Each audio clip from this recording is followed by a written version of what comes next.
LeBron. You're a billionaire. Hey, LeBron, not only have you made so much money playing basketball, but how about your endorsements? How about your media empire? So come on, LeBron.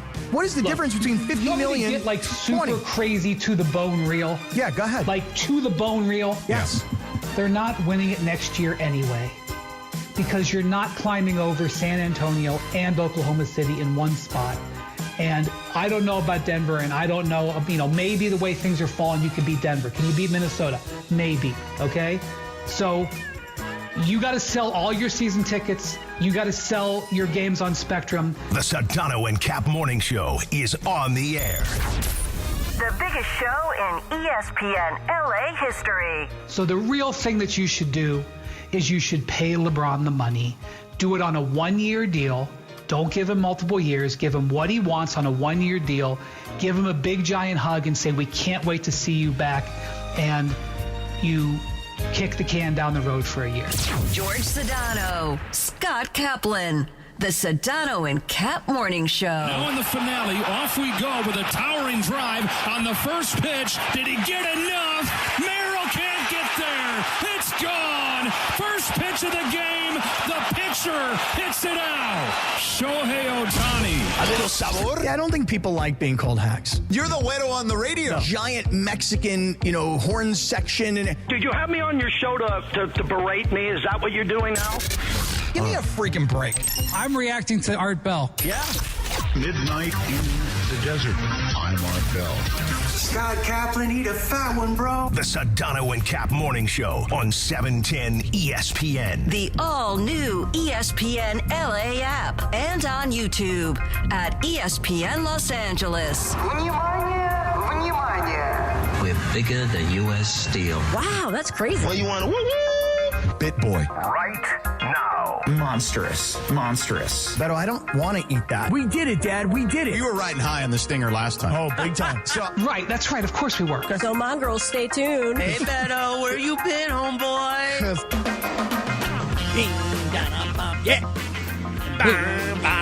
Oh, yeah. Feels good. Good morning. 7:02 and 36 seconds. Welcome to the Sedano and Kap Morning Show on a Thursday, the 21st of May, 2026. I am live from ESPN Chicago. Cappy is live from South. Sedano is live from OKC. Dodgers beat the Padres. All is right in the world. And last night, the Thunder take care of Wemby and the Spurs, and the series is tied. How about that, sucker? Good morning, George Sedano. Buenos dias. Beautiful. That's a big pipe they got there in Chicago because you sound pretty clear and a little loud, I would say. Oh, okay. Let's pop me down there here a little bit. That's okay. Looking sharp to visit our brethren in Chicago. This is brand new, and apparently, and I'm going to tease, this is a long tease because I don't think we want to get to it out of the gate, but there's a jail down the street. You can see the jail behind me. This is a brand new building or something, so they got big pipe over here. What does the jail have to do with it? There's an actual jail behind Literally, apparently they've told me that I can go up to the roof around lunchtime, and there's going to be 200 inmates playing basketball on their roof, and they're going to look at me and whistle and holla. Yeah, they're going to say, "Hey, come on over here, get some exercise. And come on out to the yard, the big boy." famous celebrity that once was at that jail. I don't want to get into it now. Top of the hour integrity. We'll keep it for YouTube. All at right. 9 a.m. Well, George, speaking of top of the hour integrity, I want to hear from you your first thoughts this morning based on what was another incredible game. It wasn't down to the last second necessarily. It didn't go to 2 overtimes, but guys are just making plays everywhere. Wemby, spectacular plays. Chet had some big threes. Caruso was amazing. Shea, I just want to give me your early morning first thoughts on the game that you witnessed last night. Yeah, well, listen, what I would say is this, is the Thunder have not lost back-to-back games in the playoffs now for 9 straight playoff games, dating back to last season when they won the championship. The only team to do that, or the last team to do that prior, were the LeBron-led teams in Miami with Dwayne Wade and Chris Bosh. So you have to go back well over a decade now for a stretch of time for a team to have that happen. And that's what happens when you're a champion. Like, you know how to bounce back. And they did a much better job of making sure Victor Wembanyama was not as impactful. they did, like Victor Wembanyama, I believe, in game 1, had 10 makes, inside the paint. All right. Mm-hmm. In yesterday's game, he had 3. So they played Isaiah Hartenstein more, your guy, Cappy. Yep. They Chet Holmgren took the assignment more on Victor Wembanyama. You saw him guard Victor more, and Isaiah Hartenstein guarded him more. They were a lot more physical with him from the get-go, and that changed the dynamics some. And also offensively, they did a really good job because of that physicality on Victor to get Shea free a little more. Shea also hit a lot more shots in that game and hit shots in his spots. Okay, he got to his spots, which is he likes to hit those mid-range jumpers on the baseline, at the elbows, from the free throw line extended area, and he looked like Shea the MVP. So I think the combination of those things and Alex Caruso playing another fantastic game off the bench. The bench for the Thunder was fantastic. Now Jalen Williams went down again with another hamstring issue. I'd be curious to see what the latest is on that. He had tightness, they said, so he missed the second half. And then on the flip side, San Antonio lost Dylan Harper due to what seemed to be some sort of leg injury. Now, he grabbed the back of his leg as well, so I don't know if it's hamstring or not either. The Spurs are a little more secretive about those things, so they did not necessarily disclose the specific injury. But that was it. The champs fought back, and we're tied at 1-1 in a series that I expect to go the distance. You know, I always do this when I watch these games in particular. I always think back to the Lakers, and I always think back to watching the Lakers get swept by Oklahoma City. And the one thing you and I have talked a lot about is, well, I'll start with San Antonio. San Antonio is so much younger and more athletic. And when I see a guy, George, like Stephon Castle last night, how many monster plays did that kid make? And he's, a second-year player. You know, these are young kids. On the Oklahoma City side, though, the thing that stands out to me is I keep saying the same thing to you. The Lakers got to build a roster. They can't be 3 guys or 5 guys. They got to be 9 or 10 guys. With Oklahoma City last night, they had 7 guys score in double digits. 4 of those guys came off the bench to do it, and Caruso obviously had another big night from three-point range. The thing I keep thinking to myself about is, as great as this series is through 2 games, and as amazing as the playmaking is, I mean, did you see, you obviously were sitting right there, the Castle dunk, which was in like the second quarter, was one of the most like spectacular kinds of like athletic plays. But then Victor, and I'm just it doesn't matter crazy. Victor had some plays where Victor Wembanyama for 3. throws the ball off the backboard with his right hand and then is able to recover the rebound and dunk it with his right hand, or be off to the right side, and he's so long that you would expect another player to be there. And what happens? Wembanyama gets his own rebound and slams it home with his left. The athleticism and the playmaking and the depth and the number of guys that can score. I'm just watching these 2 teams, and I just can't help but think to myself about the Lakers and go, they got to rebuild the whole roster. That's what I think. They're far away, but I would also add that on the Lakers, that they may not have the resources to add the roster you seek. I know. In one offseason. I know. And again, they are threading a needle where, and by the way, Bill Duffy, Luka's agent, was at the game yesterday because he represents Chet Holmgren. And I did not speak to Bill. I don't know Bill at all. But I would venture to guess that they're tired of just kind of waiting around. You know what I mean? So the Lakers are going to have to figure that out, and their best bet at winning sooner rather than later, at least attempting to win, may not be building a roster of 10 or 11 guys. It may be, can we get those 3 guys and 5 more? Yeah. I mean, but you understand what I'm saying? It's like when you, and I'm guessing everybody else is doing the same thing I'm doing. Like when you're watching this game last night, and you're measuring you're the team that you root for or are interested in against these teams. Of course. I can't help but do it. And when I think about what the Lakers were this past season, and as much excitement as there was in the month of March, and then what happened in that first series against Houston when nobody really gave the Lakers a chance, and they were just with all heart and will. They found a way to get the job done and get to the next round. But in the next round, what was waiting for them was this Oklahoma City team where every single time I watch them, I go, it absolutely reminds me of the line that Joe Buck had early in the season when he called a baseball game that the Dodgers were in, and he said, they got another guy. People around the country are watching this going, wait, where'd this guy come from? Now they got more guys. That's what I think of when I see Oklahoma City and San Antonio. Where'd this guy come from? Where'd this guy come from? You said it before the Lakers even played Oklahoma City. You're going to hear of names that you may not know that you're going to hate, and you're going to go, how did they get this guy? Where'd they find this guy from? How come he's so good? And I can't help but watch these two teams last night. The playmaking, the shot making, at times the defensive, the block shot. I mean, everything that's going on in this game last night, I'm looking at it, I'm going, I'm kind of with Brian Windhorst when he said it doesn't even matter what the Lakers do. They can't compete with these two teams. Not now, and probably not in the immediate future. That sucks. That's my dismount, by the way, George. That's my dismount. Well, that was good. Yeah. It's weird being over here and hearing it from afar.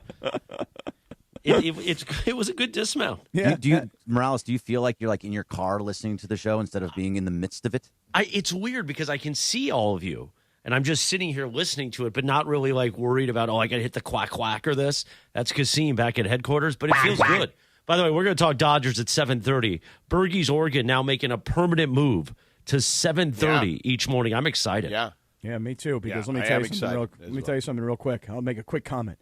Is it going to be quick? Is it going to be succinct? Tighty whitey. The Dodgers laughing at the Padres last night. Yes, no, I know. You said that about 17 times in the Ball Knowers chat.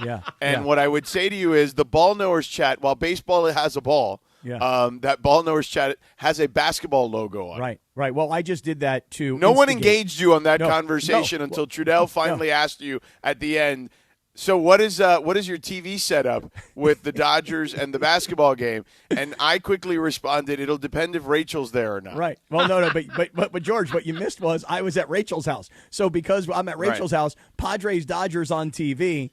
Of course. NBA basketball game last night, San Antonio, Oklahoma City on the phone. And the reason I'm in the Ball Knowers chat talking about Padres Dodgers is just to be an instigator. That's all, because I know everybody in there is a basketball knower, and not one guy in that chat was watching the baseball game last night. And I was just trying to show everybody. Funchy. Yeah, I was trying to show everybody. But when you're at her house, what does it matter? She's got like 8 rooms. Can't you go in another room and watch her shows? Nah, but we're together, you know. She wants to watch the baseball game. I want to watch the basketball game, you know. Oh, my God. Kick her out of her own place, huh? You know, there's a sign man. when you walk into ESPN Chicago's on-air room that says, keep it tight. We need that in L.A. for Cappy. Keep it tight. Oh, my God, yeah. Keep it tight. Just in general, I would say. Tighty whities, man. Keep it tight, baby. So, Cap, listen, I'm with you. I get the whole thing on the Lakers. Like, the more and more you watch these teams, the further and further they feel away. Yes. But listen, we'll see what June and July looks like. I actually think it's going to be a fascinating time. This is the off season to be here and listening to this station, because not only are we the home of the Los Angeles Lakers for the foreseeable future, but we will have everyone that matters when it comes to breaking news and information and being able to break things down as they happen in real time. And we're going to get things happening sooner rather than later. Like, we're going to start hearing rumblings about Austin Reeves' contract demands. Hell, we already got LeBron passive-aggressive like on social media season happening already. I love that. There's so many things already happening that we can start to delve into. But think about it. Think about the weaponry we can display here on this station. Not only do you have ball knowers extremes all over the place here, just au natural here on the station. Au natural ball knowers. You can bring in the likes of Trudell and Geeter from the Lakers' perspective. Ramona Shelburne, who's going to join us today, right? She has this great story on Wemby, but she can be deployed. Obviously, we have Windy every week. We've got Shams. We've got all these people at our disposal to talk about what the Lakers' offseason is going to be, including all the analysts, all the talk show hosts, all the different people around. Like, this is the time. If you're a Laker fan, it's going to be an exciting summer. I just don't know how it's going to play out just yet, But I will guarantee you one way or another there's going to be fireworks. I'll tell you this right now. I'm watching this San Antonio team, and I see a guy like Luke Cornett last night, and he's 7'1", and he's 250, and as much as I'm obsessed with Isaiah Hartenstein, I mean, I'm just looking for big bodies, man. I'm looking for guys. He's a good big body, too. Yeah, that's what I need. I need somebody that is 7'1", 250, and is willing to throw that big old body around. I mean, I need somebody that looks like they're a character in the show Reacher to get out there and bully Wembanyama around eventually wearing a Laker uniform. That's what I need. Listen, if before we get to Valvoline, if the Lakers had Luke Cornett, he'd be their starting center. Well, that's my whole thought, is that when we talk about the Lakers having a weak center room, and we give it up to Jackson Hayes' athleticism, but we all sit here and criticize, the fact that one of the two guys doesn't really want to play, okay? I'm looking for a big body. I'm looking for somebody with some heart out there. And a big body. You don't want I mean, you don't want a center who wants to allegedly display his new chain before the biggest game of the season. I mean, my God, bro. I mean, listen, when you make $8 million a year, you can buy all the ice you want, but when you're a $30 million a year guy, you can buy 3 times as much ice. Bro, put the ice away. Get your ass out there and play ball. Before we get to Valvoline, I think Lindsay had something. I was just going to say, what about your buddy, DeAndre Ayton? He's not going anywhere. Is he going to sit on the bench all season? Oh, I could see DeAndre Ayton in a world thinking he can get more than $8 million. Really? Oh, yeah. Oh, I come mean, he on. is kind of In a multi-year. He could maybe get like a 2-year Yeah, deal. you're right. Yeah, I mean, DeAndre Ayton, I mean, somebody's willing to pay that guy 12 and 14 Let me tell you. minimum. Let me tell you something. If Yeah, that tell happens, the Lakers should get on. Should pray to the celebrate. gods and Right. to thank. Yes, Right, exactly. In Let fact, that Rob Pelinka should be calling everybody he knows around the league, going, "Dude, this guy's really, really good, man. Look how many games he played for us this year. He turned around. I mean, listen, for $12 million, he's a bargain. Take him. Go ahead, have him." 7:17. Give me that bell one more time, Kasim. You know what you could have done in these 17 minutes? Well, you could have kept it tight and bright like Cappy tried to. Or you could have gone and seen our friends at Valvoline Instant Oil Change, home of the 15-minute drive-through oil change. Visit SoCalOilChange.com for a location near you. You mentioned Momo. Momo will join us in about an hour at 8:20 to talk about the Monks. Michelle Smallmon at 7:45. And in just a few minutes, Bergie's Oregon, Sedano. Mm-hmm. Yeah, did you see the story, Cappy, about the Dodgerification, let's call it, the Dodgerization of the Lakers, where they tried to hire a guy named Steve Senior, who's the assistant GM for the Wolves. Tim Conley is the president of basketball operations for the Wolves and basically the GM. And he works for him. He passed on working for Rob Pelinka, the Dodgers company, group, Zaidi, those guys, and Andrew Friedman, I guess, I would imagine, all reached out, and he turned them down. They're still working on some candidates, I would imagine, to come in and be those. They want 2 assistant GMs. Mm-hmm. And we also found out that Austin Reeves' rehab was done with the Dodgers group. Yeah, I did read that article. I can't say that I'm necessarily surprised. I mean, let's face it, the Dodgers and the Lakers are now they're one organization, right? I mean, just as an example, the Seattle Seahawks own the Seattle MLS soccer team, and they play in the same stadium, and they share the same offices, and the PR department for the Seahawks is also the PR department for the soccer team. My point is only this, that when you own 2 teams in the same town, they should work in coordination with one another. And we knew from the beginning that the Lakers front office and the Lakers medical staff and the Lakers from a technology standpoint, the Lakers may be the Los Angeles Lakers, but behind the scenes, they're a mom and pop operation. And frankly, not only were they a mom and pop, meaning a small business, even though it's a multi-billion-dollar business, and they're cheap. That has been the reality of this franchise under this ownership until Mark Walters shows up, buys the team for $10 billion and goes, now we're going to Dodgerize the Lakers. And that means more front office executives doing more things. That means more technology. It means more training staff, etc. Austin Reeves got to go to Dodger Stadium to rehab because they got better stuff. Probably more people. Maybe better people. I feel like And that's better kind of stuff. weird. Like, what does it say Better about the stuff, too. Lakers? Yes. The Lakers facilities, right? Well, that's why the Lakers are moving their G League team out of the facility so that they can say, we focus on the Lakers, not on the minor league team. Not just that, though. There's extreme revenue by moving it out to Coachella Valley. I'm sure there is. That is a very big revenue play of squeezing every dollar you can. And that is, again, the Kings have the Ontario Reign. Right. We now have the Ontario Tower Buzzers out there. There is so much money out in the Inland Empire and into the Coachella Valley where there used to be that gap where Lake Elsinore is, where there used to just be nothing. And now it is booming. Yeah. So that's also a huge revenue play. And you get Laker fans out there to come into Laker games because they're committed, and you're seeing the minor leagues out there. And now those guys go to the pros, hopefully, and you're like, oh, let's spend the money to go to an actual Laker game at Crypto.com Arena. Yeah, and they got that brand new arena out there as well. Where the Reign play and now where the Lakers guys will play. Yeah, so there's a lot of great concerts that come out there. I mean, my point is that there are a lot of entertainment dollars available out in the IE. So One Love IE. You hear that, George? One Love IE. That's right. By the way, coverage and content of the 2026 NBA playoffs on ESPN LA is presented by Pechanga Resort Casino. Pechanga. That's out that way, in Temecula. Tune in to the Eastern Conference Finals Game 2 tonight, starting at 5 p.m. on ESPN LA, 7:10 a.m., or the all-new ESPN LA app in crystal clear digital audio. Play your perfect combination at Pechanga Resort Casino. Visit pechanga.com for more information. Let's get that live rebed, Kasim, tuned up. Because here at 7:21 on a Thursday, Sedano, I don't have the hardwood with me to knock on, but imagine me knocking on that hardwood of Hernandez Wholesale Flooring. Yes, I'm just envisioning it right now. And listen, it's springtime in SoCal. Sun's out, guns out, right? But wait a second. Are you still on those same old floors? Come on, man. Make a power move with our buddies at Hernandez Wholesale Flooring. Get those crazy Hernandez brothers, Steven and Carlos, to take care of you because they got millions. And I guarantee you, they will take care of you.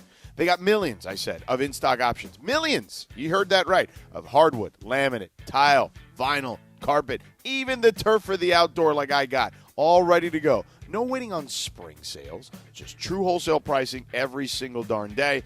Family-owned, 3 generations deep, winning on price, selection, and service. And get this, extra savings for first responders, military, and veterans. Plus, for everybody, price match. Yep. So this spring, upgrade your whole vibe. Hit the showroom right off the 5 freeway next to the Commerce Casino. Check them out on the web at HernandezWholesaleFlooring.net. That's HernandezWholesaleFlooring.net. Call Steven or Carlos at 866-62-FLOOR. Hernandez Wholesale Flooring. No games, no gimmicks, because no spring sale beats wholesale. 7:22 on a Thursday. The Sedano and Kap Morning Show, Waking Up LA. Coming up in about 3 minutes, we'll get into a little bit more LeBron. And we're going to bring out Gregory Arthur Bergman's Oregon Early. Talk about the Dodgers beating those stinking Padres last night. It's the Sedano and Kap Morning Show on ESPN LA. ESPN LA may sound one way on AM. But you know where it sounds best? You guessed it, crystal clear digital audio. Crystal clear digital audio on the all-new ESPN LA app. Just search ESPN LA wherever you get your apps. And you can always watch LA's mega sports station live or on demand on our YouTube channel at ESPN Los Angeles. It's Beth Duran, and you know how much I love my Toyota. And right now, the deals are sizzling at Northridge and Wondries Toyota. Get a brand new 2026 Camry for just $389 a month for 36 months, $4,999 due at signing or finance for just 4.99% APR for 60 months. What about a brand new Tacoma? I'm thinking of doing this. You can lease for just $279 a month for 36 months, $4,999 due at signing, or you can finance for just 2.99% APR for 48 months. In the 818, go see NorthridgeToyota.com. In the 626, WondriesToyota.com. At Uline, they know firsthand the road to success is an uphill climb. Uline started in the family basement, and through hard work is now North America's most trusted shipping and industrial supplier.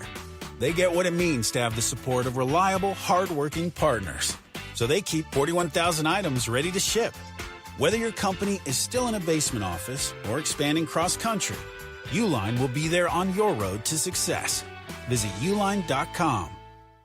Wild Fork Meat and Seafood Market is ready for Memorial Day weekend. It's got that game day energy. When your friends are pulling up, the grill is going, and everybody is hungry, you need a lineup that delivers, and that's Wild Fork Meat and Seafood. High quality meats, better prices, and everything from grilling favorites to sides. No stress, straight flavor, and listen to this. Everybody's favorite chicken wings at $2.80 a pound. Find your local SoCal store at wildforkfoods.com. Quality meat, quality prices.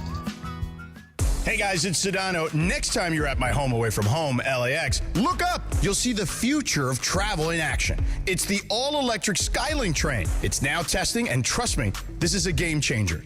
What does it take to build a champion? It takes round-the-clock preparation. And soon, Skylink will connect you to the airport terminals, the new rental car center, and LA Metro. From practice to prime time, the LAX Skylink. Fast, free, and built for LA. In testing now to help you skip the traffic later.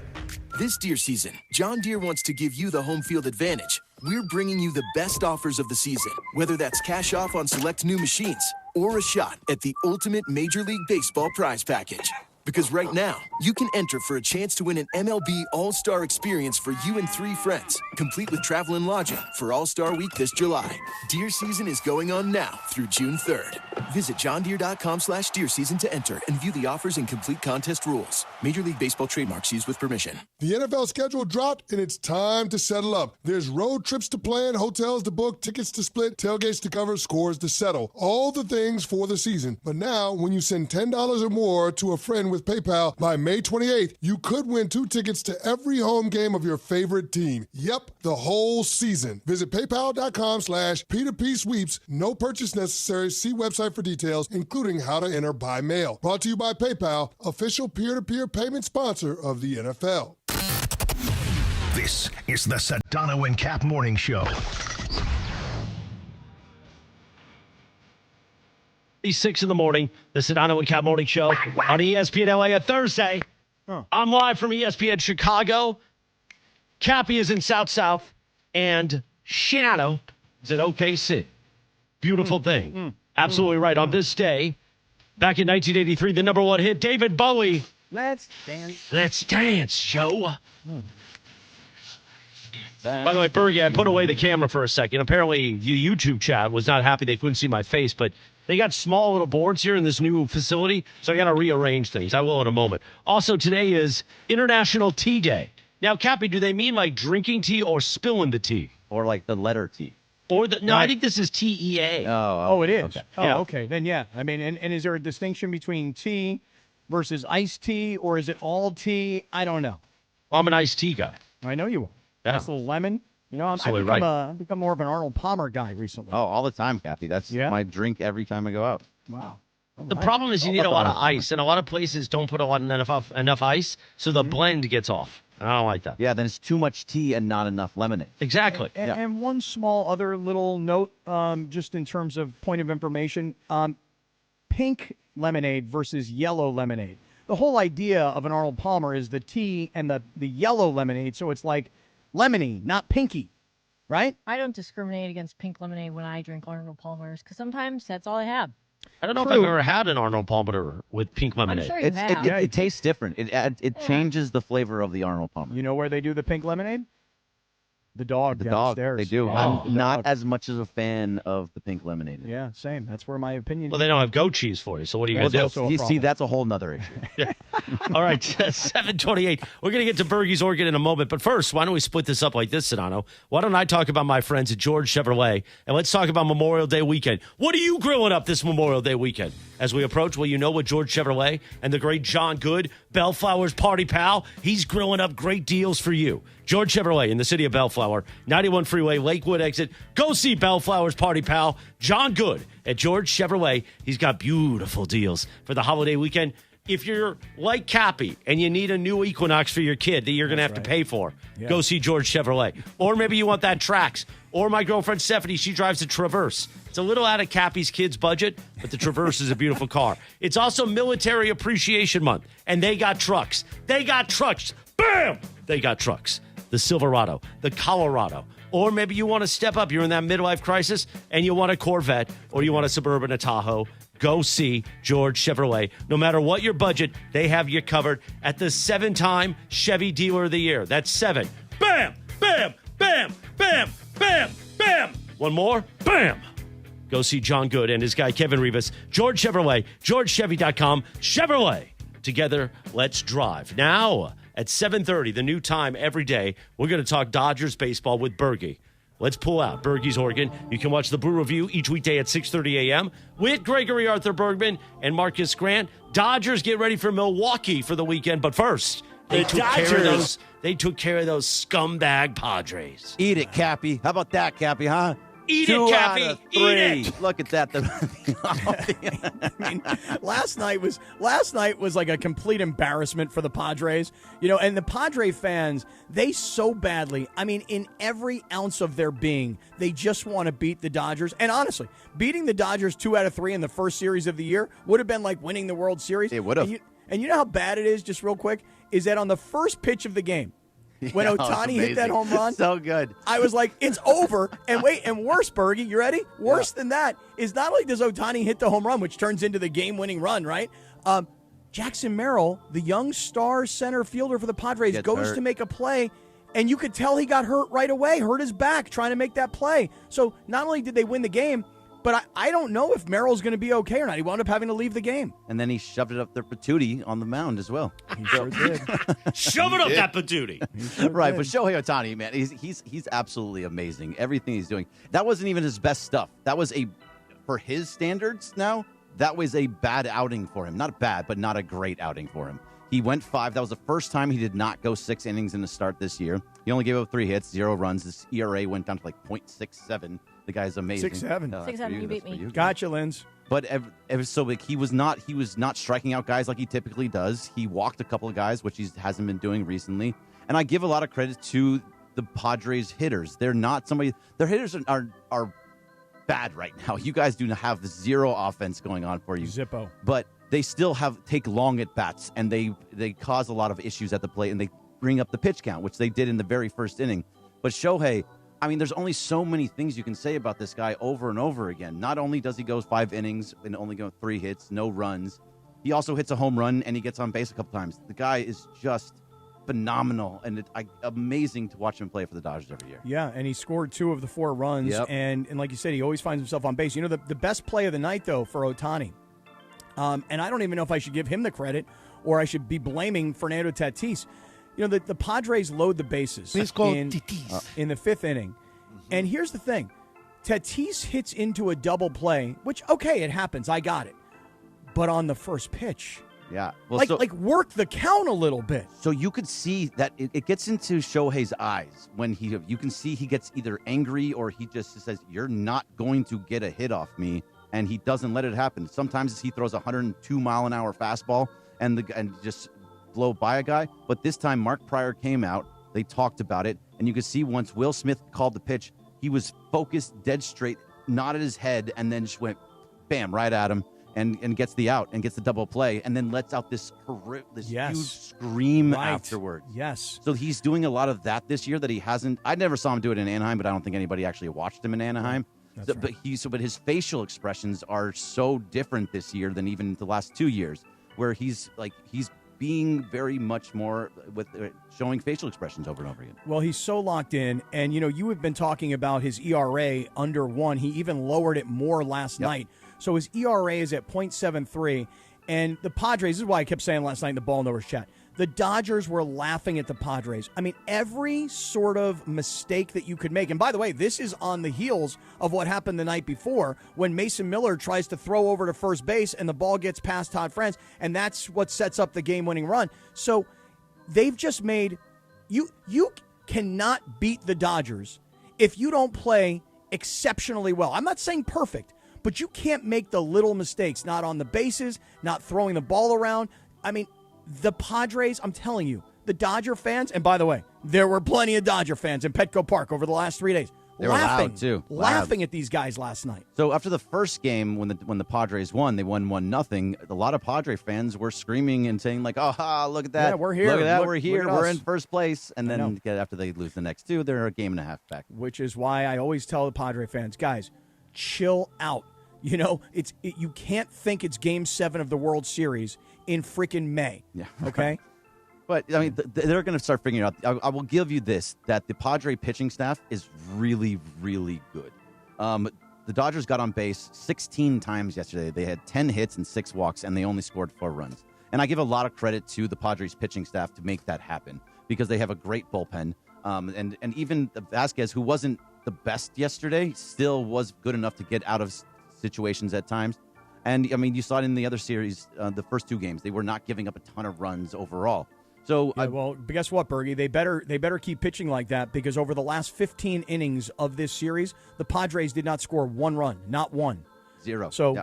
Well, remember a couple years ago when the Padres hosted the Dodgers and they had a 2-1 lead in the postseason, and everybody thought that the Padres were about to knock them out, and they just all of a sudden the Dodger pitching showed up and the Padre bats went to sleep.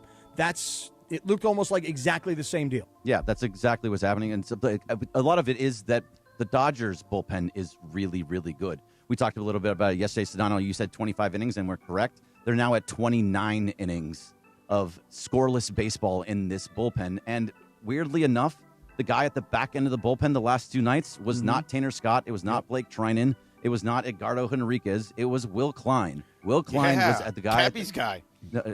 I think Kyle Hurt. Kyle Hurt is my guy. He pitched well the last 2 days, did. too. But Will Klein last year, you did a whole Radio Rinaldi on him. I love Will Klein. And by the way, Will Klein, let me say something about Will Klein. You talk about one of the most spectacular beards you're ever going to see because it's so Amish looking. It's such an. It looks like, honestly, you ever see the movie Kingpin with Bill Murray? I love that movie. It's gross, honestly, but I love it. Will Klein looks like he just stepped out of the set from Kingpin. That Amishy sort of Abe Lincoln-y, sort of reddish, longish kind of beard, that thing is awesome, man. Yeah, it is. But Will Klein came out, and he got the save yesterday. He was going to get another save today, but then Teo hit the home run in the top of the 9th, and he did not get the save, but he still pitched the 9th.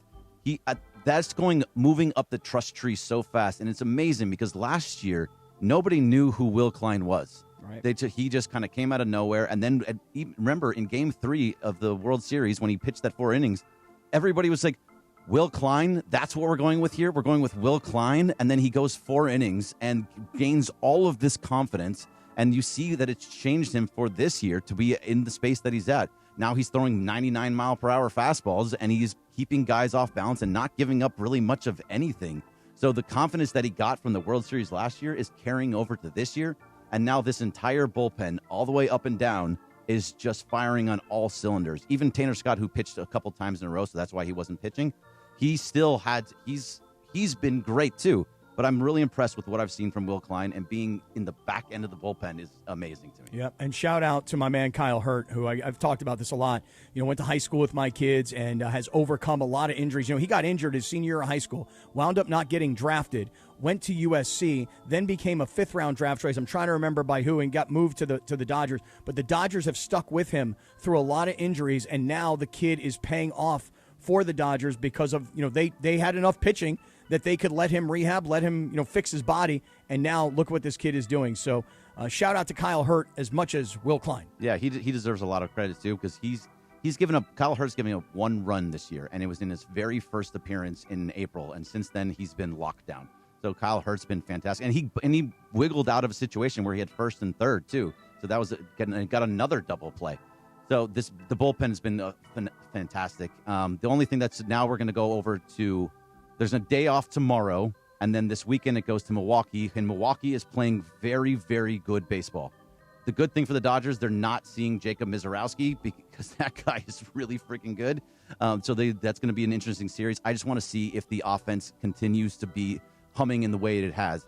You can't get 10 runs and 6 hits and 6 walks and only get 4 runs like they did against the Padres. But they have been doing that recently. Yeah. They did it all over against the Angels and kept it here. They're going to need to move it over to the Brewers as well. And then we'll see about that on Monday. Yeah, and you say the off day is tomorrow, but yes. I know you meant today. The off day is today. And then they play. Then they get ready for that sausage race. Yeah, there you go. Over the weekend. Yeah, right. Little chicken apple happening right there. So there you go. The chicken apple's got a lot of sodium, though. Right. Sodium it may have. I mean, there's a lot of sodium in every sausage, but the chicken audio, you know what I mean? It's just a made-up concoction. Right. What it is. Right. It's not pork. Probably sometimes you just want the pork, a lot of carcinogens. Just want the bratwurst. Oh. They had Nothing like a bratwurst for bratwurst. the media meal last night. Ooh. Oh, did you? Bratwurst? Did you eat it? Yeah. Sedano ate a No. bratwurst? Oh. No, I did not. Oh, okay. I was I mean, wait a minute. That's is in happening here? the cold cut category of only once a month. Come on, man. No thanks. Sedano ain't putting no bratwurst in his mouth on a You know, Wednesday George, night. George, when Chris and I were at the Dodger game last Tuesday, and Steven Hernandez brought us like this beautiful meal from his very private club. Inside of it, there was like a few pieces of like what was that, Chris? Like mortadella or something? No, like, it was gabagool. It was gabagool. a little gabagool. Gabagool. And so Chris looks at me and he goes, "You're not going to eat your gabagool?" And I go, "No, Sedano says cold cuts only once a month. I've already had salami this month." Literally, he was so scared to put that gabagool in his mouth. All right, 7:40 on a Thursday. By the way, you can see Gregory Arthur Bergman, Marcus Grant, the Blue Review each weekday morning, 6:30 a.m. on our YouTube channel at ESPN Los Angeles. Get that Blue Dodgers Review, baseball talk Blue Review. right out of the gate. What we're going to get out of the gate before Michelle Smallmon joins us for her weekly visit is we're going to talk about our friends at Prize Picks, fellas. Ooh, Yeah, listen, if you want sports action in the state of California, Prize Picks is the place to be. Download that Prize Picks app. Use the promo code CAPPY, K-A-P-P-Y. Your first $5 lineup gets you a $50 lineup bonus. Very simple to play Prize Picks. It's more, it's less. There's a stat projection, Cappy, for every player imaginable and every sport imaginable. You can bundle a couple together, including from different sports, and you can win cold, hard cash. What do I tell you guys every day? What play do I make every single day? Does anybody remember? Yes. Wemby for over. Ohtani More. home run. More. Ohtani home run, I thought it Machado, was a Machado strikeout. strikeout, yeah. And last night, don't you know that, of course, Ohtani homers on the first pitch of the game, and I think to myself, well, I got this thing won, no problem. And Manny Machado, of course, accommodated with a strikeout. So I play Ohtani for a home run and Machado for a strikeout every day. I know it's not going to hit every day, but when it does, it pays really nicely. But right now, on Prize Picks, it's the Do It Live 2026 NBA Finals Sweepstakes. You pick a live square during any NBA playoff game, and you could win a trip for two to the NBA Finals. To enter, it's super simple. You just make a $5 lineup with at least one live NBA player pick during any part of the playoffs, so you still have plenty of time. And live player picks, George, are picks that you make after the game has tipped off. So download the Prize Picks app, use the code CAPPY, K-A-P-P-Y, make that first $5 lineup to get $50 in lineups, and let's get you to the NBA Finals. Compliments of Prize Picks. Prize Picks, a preferred partner of the NBA. Thank you so much. 7:42 on a Thursday. You are starting your day with your show, your morning show, the Sedano and Kap Morning Show on ESPN LA. Coming up in 3 minutes, Michelle Smallmon from Unsportsmanlike will join us for her weekly visit. Coming up at 8:20 or 8:15, one of those, 8:20, 8:15, around there. Momo is going to talk about the Monks, the great Ramona Shelburne. It's all ahead, the Sedano and Kap Morning Show on ESPN LA. The personalities you know. In fairness, they did draft his son. They did trade for Anthony Davis. They did get Russell Westbrook when he really wanted Russell Westbrook. They have not taken LeBron for granted. Do you think they have? I don't. The personalities you know, the teams you love, the station you spend time with every day. LA's mega sports station.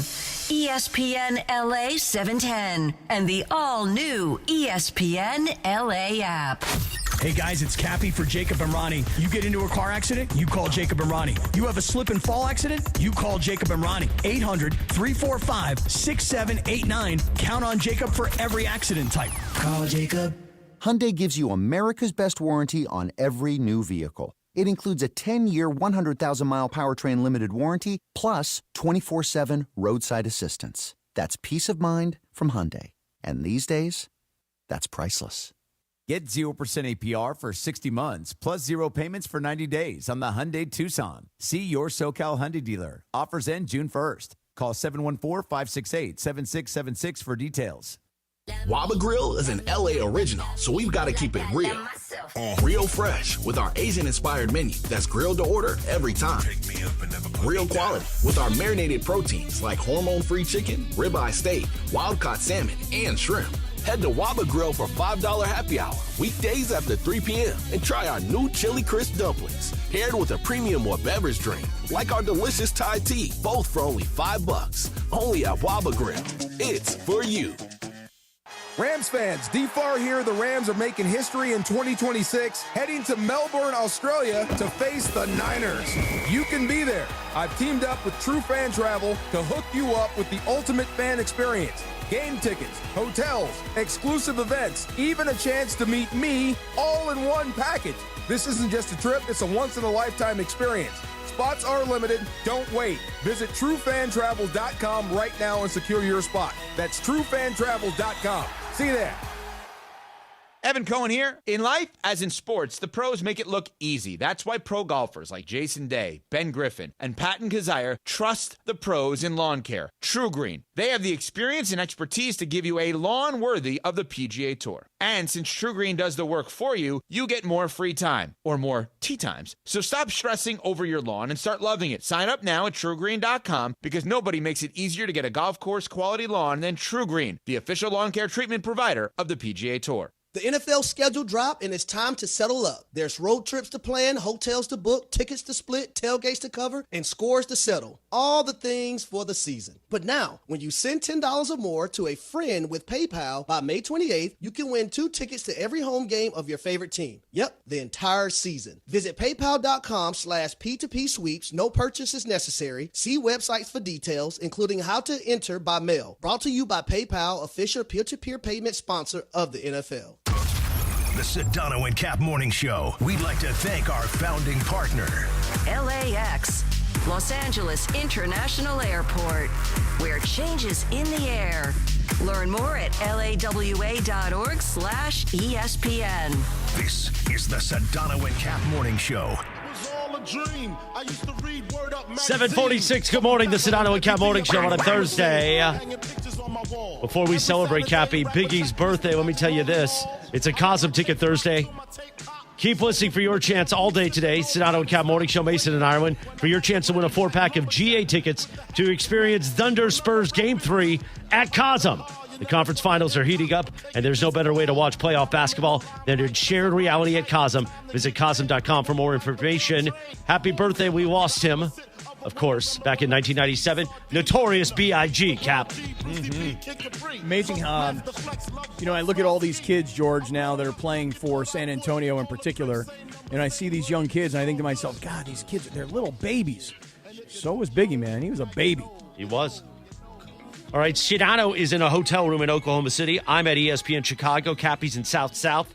And Michelle Smallmon and the entire Unsportsmanlike crew last night was on the red carpet for the Sports Business Journal Awards. But more important than that, and Michelle Smallmon joins us now as she joins us each Thursday at 7:45. Unsportsmanlike has had our friend Brian Windhorst in studio twice this week.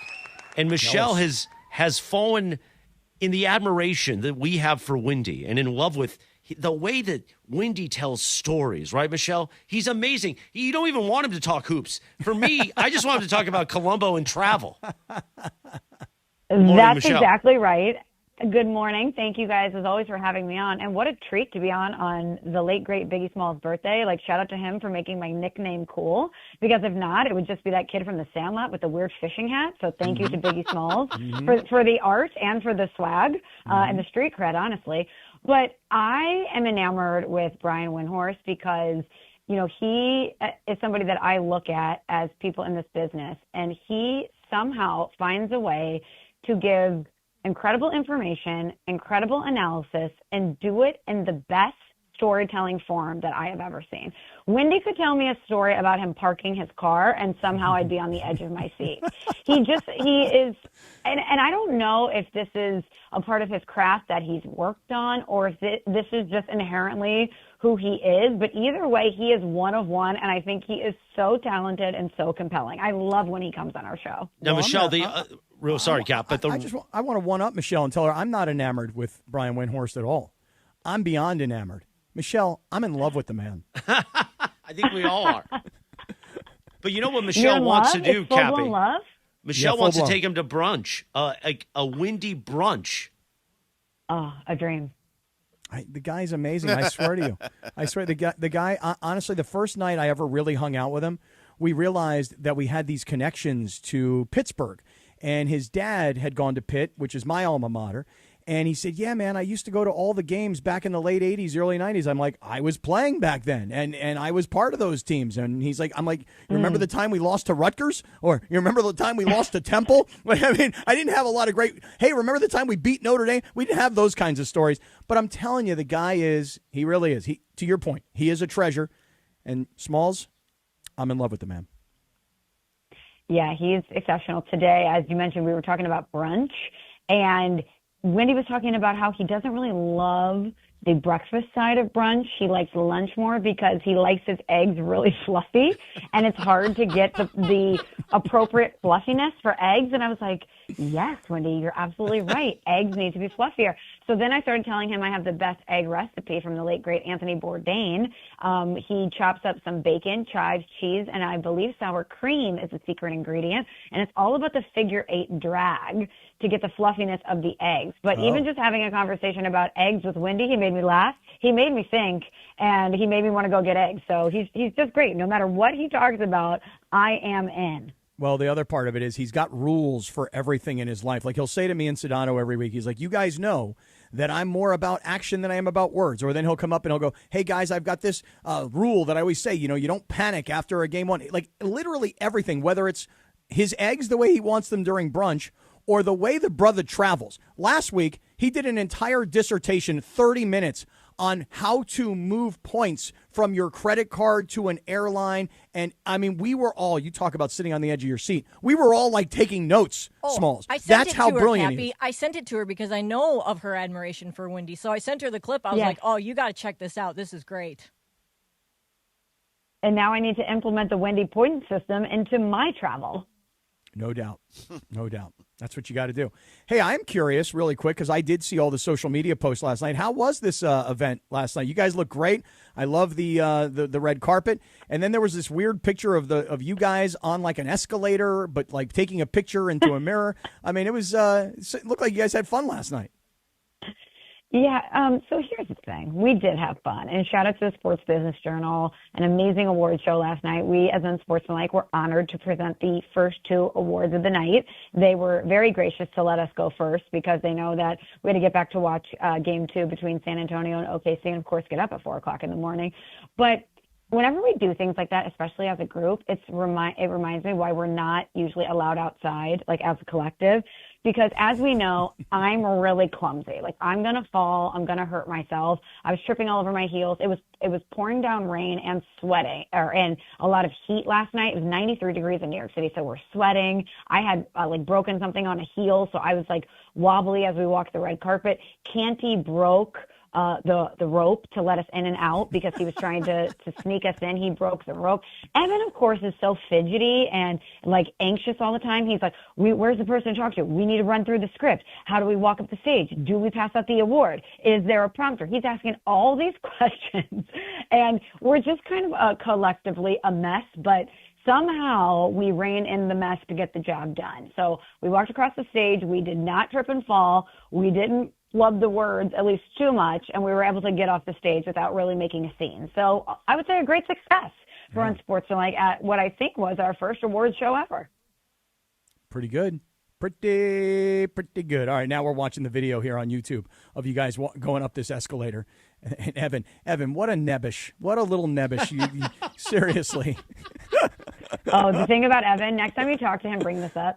So Evan, on social media, I always give him a hard time because he loves to pair music to a photo or music to a video, but it's always the most obvious thing of all time. So obviously we're going up the escalator and we're looking in a mirror. The song is Mirrors by Justin Timberlake, and the caption is Reflection. It's the most obvious play on words that he can ever do.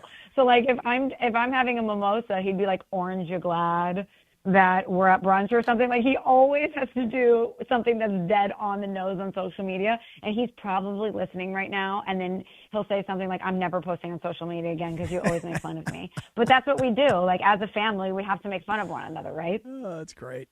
So you got home in time to see the game, or at least some of the game? I sure did. Yep, we got home just in time to watch the game and watch OKC even it up. But, man, this has been an incredible series.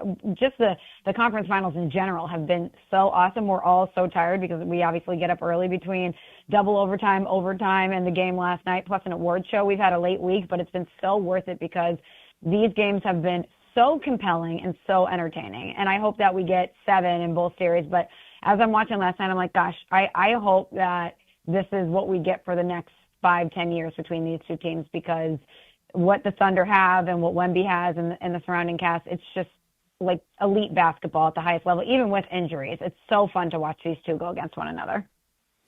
Well, what you see there is I don't know about wanting that. What's that, Cap? I don't know about wanting to see these two teams go at each other the next 5 years, because, Michelle, what we're concerned about is trying to figure out how the Lakers could get involved in this mix. But anyway, I mean, listen, I understand. The Lakers, I mean, we had this discussion numerous times. The Lakers have to pick a path, and their path is not – I just think that the Lakers' path of, trying to build for the next several years is not what anyone here signed up for, including Luka Doncic, who's been here for 18 months, and I'm sure is starting to get a little impatient, if I had to guess. You got to build the right team right away, and if it's only a shot for one season, then so be it. And then you kind of go from there, because I just think that if you're going to try to build to against these teams, you're going to need several years. I don't think anyone has that level of patience around here. Not the fans, not the players involved, and I don't even believe if the ownership were being truthful, they understand. I think they understand they can't be that level of patient. I think they have to try to thread the needle of trying to add pieces for the future while also going in full throttle and trying to win as soon as possible, or at least giving yourself the best shot to win as soon as possible. Well, I would agree, Yeah, I don't George. envy Rob Pelinka. Yeah. Well, I just think that to your point. point, Well, Rob Pelinka, I don't know. I mean, Rob Pelinka is going to – there's going to be a lot of eyes on Rob Pelinka. This offseason is going to be a real tell as to how this organization feels about him moving forward, because they're trying to hire GMs or assistant GMs to pair with him.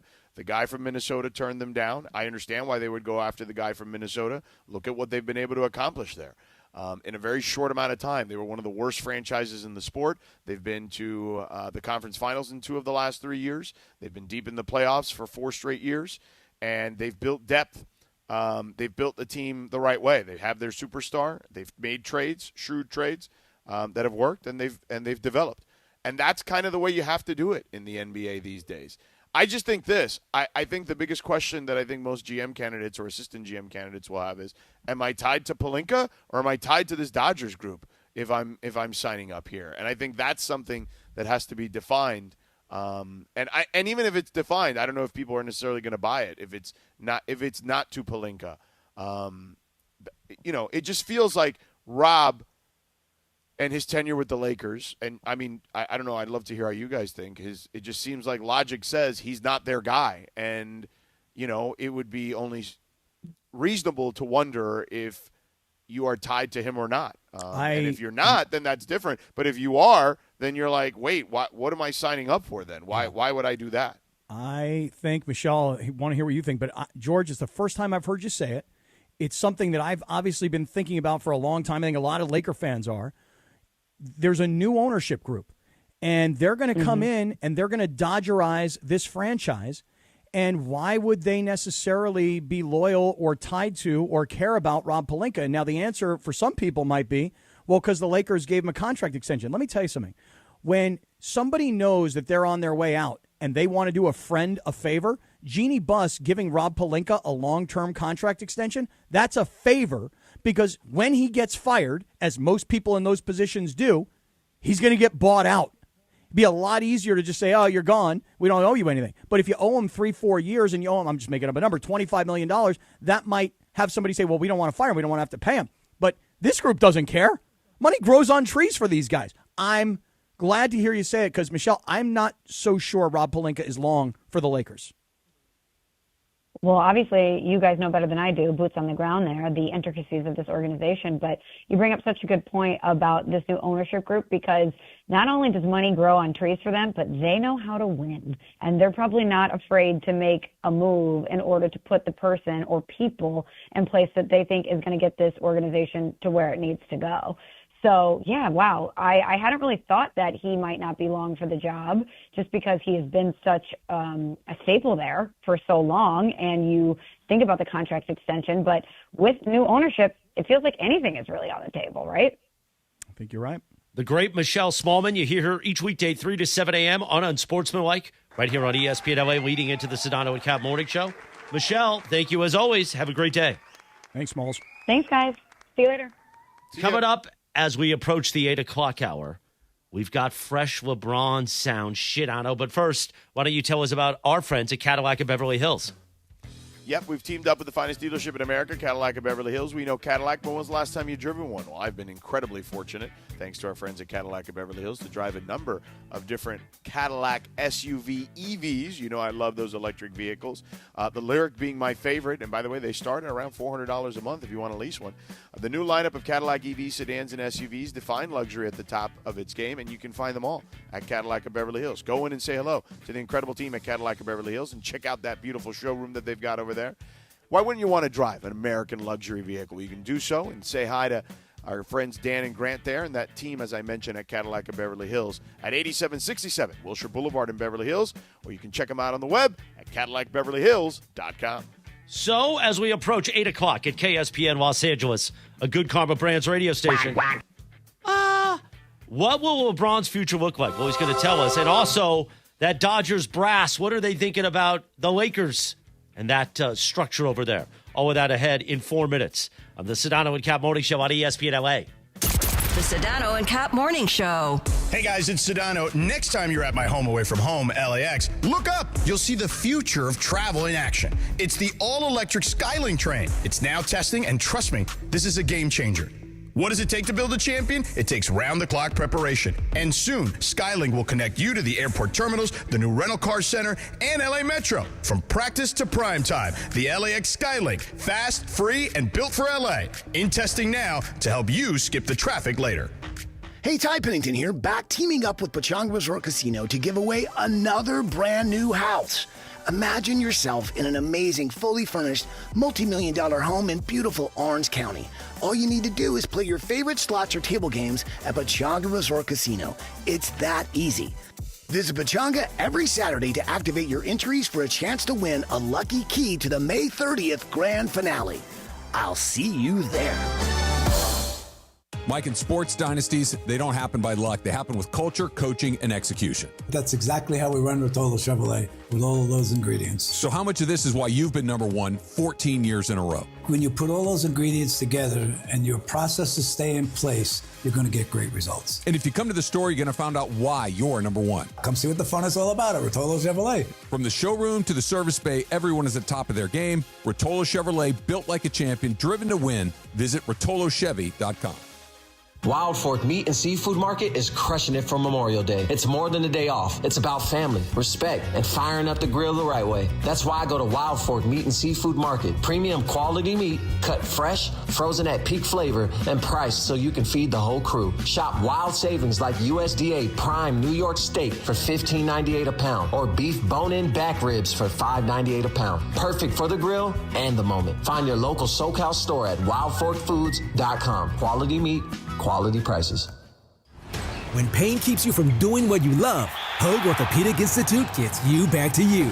We are ranked number 18 in the nation and number 1 in Orange County for orthopedic and spine care by U.S. News & World Report. From the surf to the green, our world-class doctors are there, which is why more Californians choose Hoag Orthopedic Institute for orthopedic and spine care more than any other hospital. At Hoag Orthopedic Institute, there is no one better at getting you back to you. Proudly founded by premier physicians in partnership with Hoag. Learn more at HoagOrthopedicInstitute.com.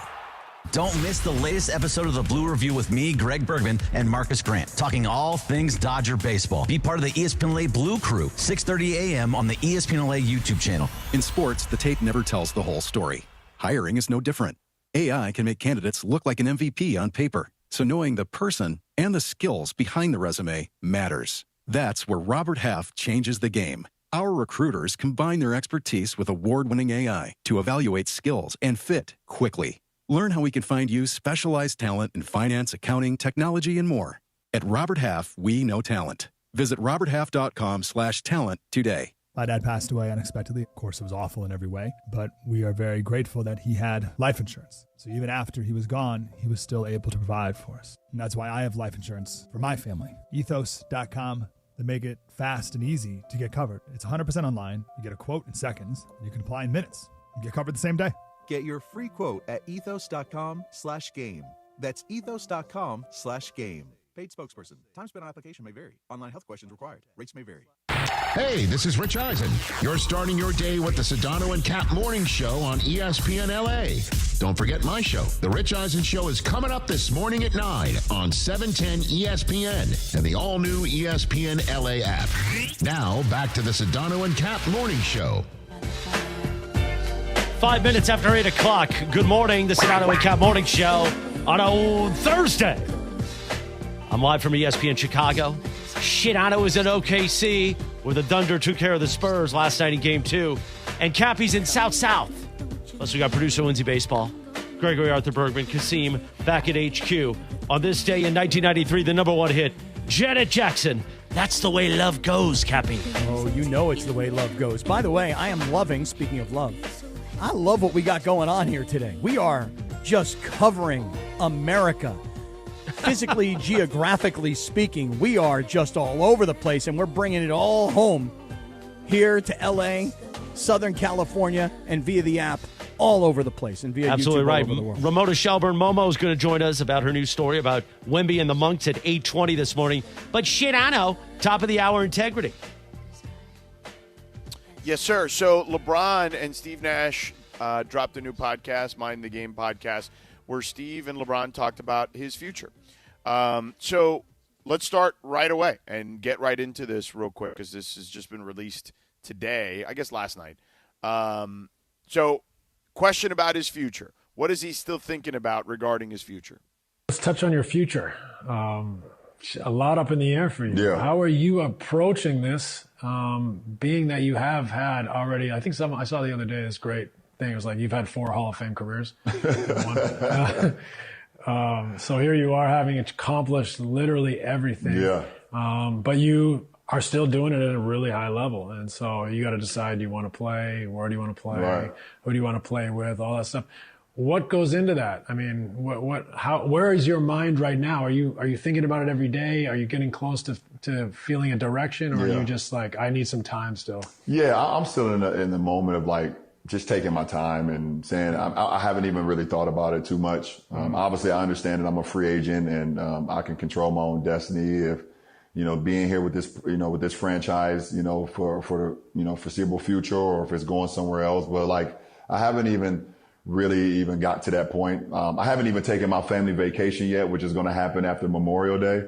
That's kind of the thing at the forefront of my mind. But, I think at some point, up until, up in June, late June, as July roll around, free agency starts to, gets going. And, as, July rolling, maybe into August, we start to kind of like get a feel of, what my future may look like. If it's continuing to play the game that I love, which I know I can still give so much to the game and play at a high level, or if it's not. So, but I have not got to that point yet. And, when I get there, it'd be fun to kind of see what the future could hold. Either if it's, like I said, in another NBA arena for another year or not. Oh my. Oh, August. my. He's talking about August? What? I mean, come on. Like George, listen. When he's saying that, you tell me, who's he talking to? I mean, who is he? Talking to the Lakers, I guess. That's right. You're darn right he is. You're darn right he is, pal. He's talking right to the Lakers. He's saying to Mark Walter, hey, you know what? Number one thing on my mind, family vacation. Yeah, maybe last week I partied up in Vegas a little bit, but, I'm getting ready for the whole crew. I want to take everybody somewhere. And then, free agency will start in June, late June-ish. And then we'll see what happens after July. And then maybe around August or so, maybe I'll think about a decision. And the Lakers are sitting there going, are you out of your mind, bro? We have to know what you're doing to start free agency so we can build our team and decide what we got going on for next year. You're talking August. I ain't waiting until August. I'm done waiting for you, man. This is Luka's team. You want to be on it or don't you want to be on it? What's more important to you, staying in L.A., making as much money as you can, running things back and giving it a shot, or you want to go back to Cleveland? If you do, then do it. But you're not holding us hostage. I mean, that's the way I heard it. What'd you think? By the way, I mean, I'm dismounting a lot today. Why don't we get Sedano's response in 60 seconds, Cap? Tell us about the wellness company and break it up here. Oh, then Sedano is going to unload his Cuban cannon on you. He is, huh? All right, well, I'm looking forward to having that Cuban Canyon. Listen, the wellness company. LeBron, I'm talking to you now, LeBron. You're planning on going on your family vacation, right? I know you're a big star. I know you're a billionaire. I know you got access to medical professionals that maybe the rest of us don't quite have. But LeBron, your family should have the medical emergency kit, because when you take your family on vacation and God forbid, all of a sudden Bronny starts coughing. I don't know, Dad, I got something's in my chest, man. Hey, listen. Oh, come on, man. What? He's my cardiac brother. I'm okay. Hey, Dad, my throat hurts. You know, bottom line is when you have the medical emergency kit and you travel with it, you have all of these medications with you so that if you get sick, you start right away, you get better right away. And if you don't know what medication to take, you go into the guidebook and you tell it, hey, this is what's going on. I got a really bad cough. They'll tell you this is the medication to take. So every family, including LeBron's, should have the medical emergency kit. And here's what you do. You go to urgentcarekit.com/710, urgentcarekit.com/710. Use our promo code 710. You're saving $45 on the medical emergency kit. Get one, LeBron. Momo will join us at 8:20, 8:10 in the morning right now. Unload on this gutless bum, Cappy. Listen, Cap, I think he can sit here and say that he's going to go on vacation or whatnot, but he does have an agent, and the agent will do the work that needs to get done. I hear that, and I think, okay, like, that's fine, that he's going to focus on, vacationing, but he does have a phone. His agent is arguably the best in the business. They'll talk. He'll tell them, here are the options, here's the story, and they'll figure it out from there. God, I don't know. Yeah, but it can't be in August, bro. I mean, can we agree on that? It cannot be in August. Right, but I think that he says that, but I don't necessarily think that it may work out that way. Like, I'm sure that's how he hopes it works out. Look, if it goes into August, he's probably not going to be a Laker. That's my point. That's my point. Well, you want to hear what else he has to say? Because that plays into this. Okay. Here's what he said about winning. Well, Steve Nash, this is theater. These are like, he sets it up so perfectly. Well, you think that LeBron wrote the questions and said, definitely. Steve, here, ask it like this? For this, come on, man. For this, I actually think he did. Here, I don't think there's any question they talked this out. Oh, yeah, for sure. They rehearsed this. You think Steve Nash is going to be a coach wherever LeBron goes next, or no? He's the new J.J. Redick. Come on. Okay, here we go. I assume knowing you'd probably only want to go in a positive environment where you can win. Absolutely. Year 24 is not a starting at the bottom. Yeah. No, there's no way. There's no way. Just, winning is most important, because you want to be excited about going to work every day. You want to be excited about, like I said earlier, winning the day, and being around a group of guys that, feel the same way, and trying not to take steps backwards. Understand the season is a long marathon and whatever the case may be. But those building blocks throughout the course of the season is what matters to when you get to the marathon, and when you get to the sprint, which is now, the postseason. Yeah. So yeah. I'm not going anywhere where it's a start over at year 24 or things of that nature. I'm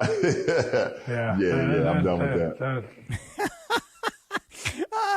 I'm Making done it with very that. clear, very clear. Yeah, by the way, he also made it very clear he's playing again next year. That's for damn sure. Not that surprises any of us. But there's a part in there where he talks about playing with players who want to win. That, to me, screams of, I played with some guys on the Lakers this year that don't care about winning. Now, no. I'm with you, Cap. That does not scream that. Oh, I heard that way. That's what I heard. That's what I think. Yeah. I think so. I don't think that screams that. Oh, does it whisper it? I think if anything, yes. I think if anything, he's probably identifying one particular person that we know that we've already discussed. Get rid of that by the way, guy. that's in the same podcast. He did talk about how they weren't outworked against Oklahoma City; they were out talented, and that he's probably referring to stuff like that. Yeah, to me, again, what I hear, and the reason I say it screams it, is I hear a guy in LeBron saying, did you see me? By the way, did I remind you that I'm 41 years old? Have I told you that enough? I'm 41 years old. I'm 41, and I'm laying it on the line. And then I got guys that are younger, that are talented, that don't bring the same sort of energy and intensity. And so I don't want to play with guys like that. And we all can probably put a finger on, he's talking about that guy, but there might have even been others. Yes, indeed. 8:14. We get ready for Momo in just a few minutes, and I'm sure not only are we going to talk about Wemby and the Monks, we'll get into this with her, but first, let's talk about our friend Jacob Emrani. Yeah, listen, you see them everywhere in L.A., delivery vans, work trucks, box trucks, all moving fast, stopping short and trying to make that next drop. And then, Cappy, when one of those commercial vehicles causes a crash, it's usually not some simple fender bender. No, the injuries can be really serious. You might find yourself missing work for weeks, and the company behind the vehicle is already protecting itself before you're even getting a call back. So you need somebody, and in this case, Jacob and Ronnie, you need somebody protecting you, and that's where Jacob really excels, Georgie. Yeah, Jacob knows how to go after commercial vehicle accident cases and hold the right people accountable, so call him at 800-345-6789 or visit calljacob.com for a free consultation, no obligation case review, and no fee unless we win. That's 1-800-345-6789 or visit calljacob.com. Call Jacob, a proud sponsor of your Los Angeles Lakers. 4 different cities, 4 different rooms doing this show, and you know what? Still better than anything else on in town. The Sedano and Kap Morning Show coming up in 3 minutes. Momo, Ramona Shelburne from ESPN, the NBA, and of course, part of our Mishpucha is next. The personalities you know. The teams you love. Keeping it there for Son. Puts it on the left foot shot. Get it!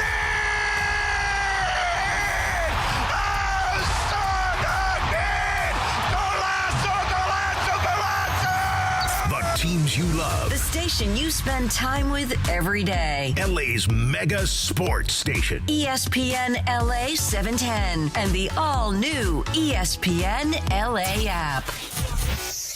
Hyundai gives you America's best warranty on every new vehicle. It includes a 10-year, 100,000-mile powertrain limited warranty, plus 24/7 roadside assistance. That's peace of mind from Hyundai.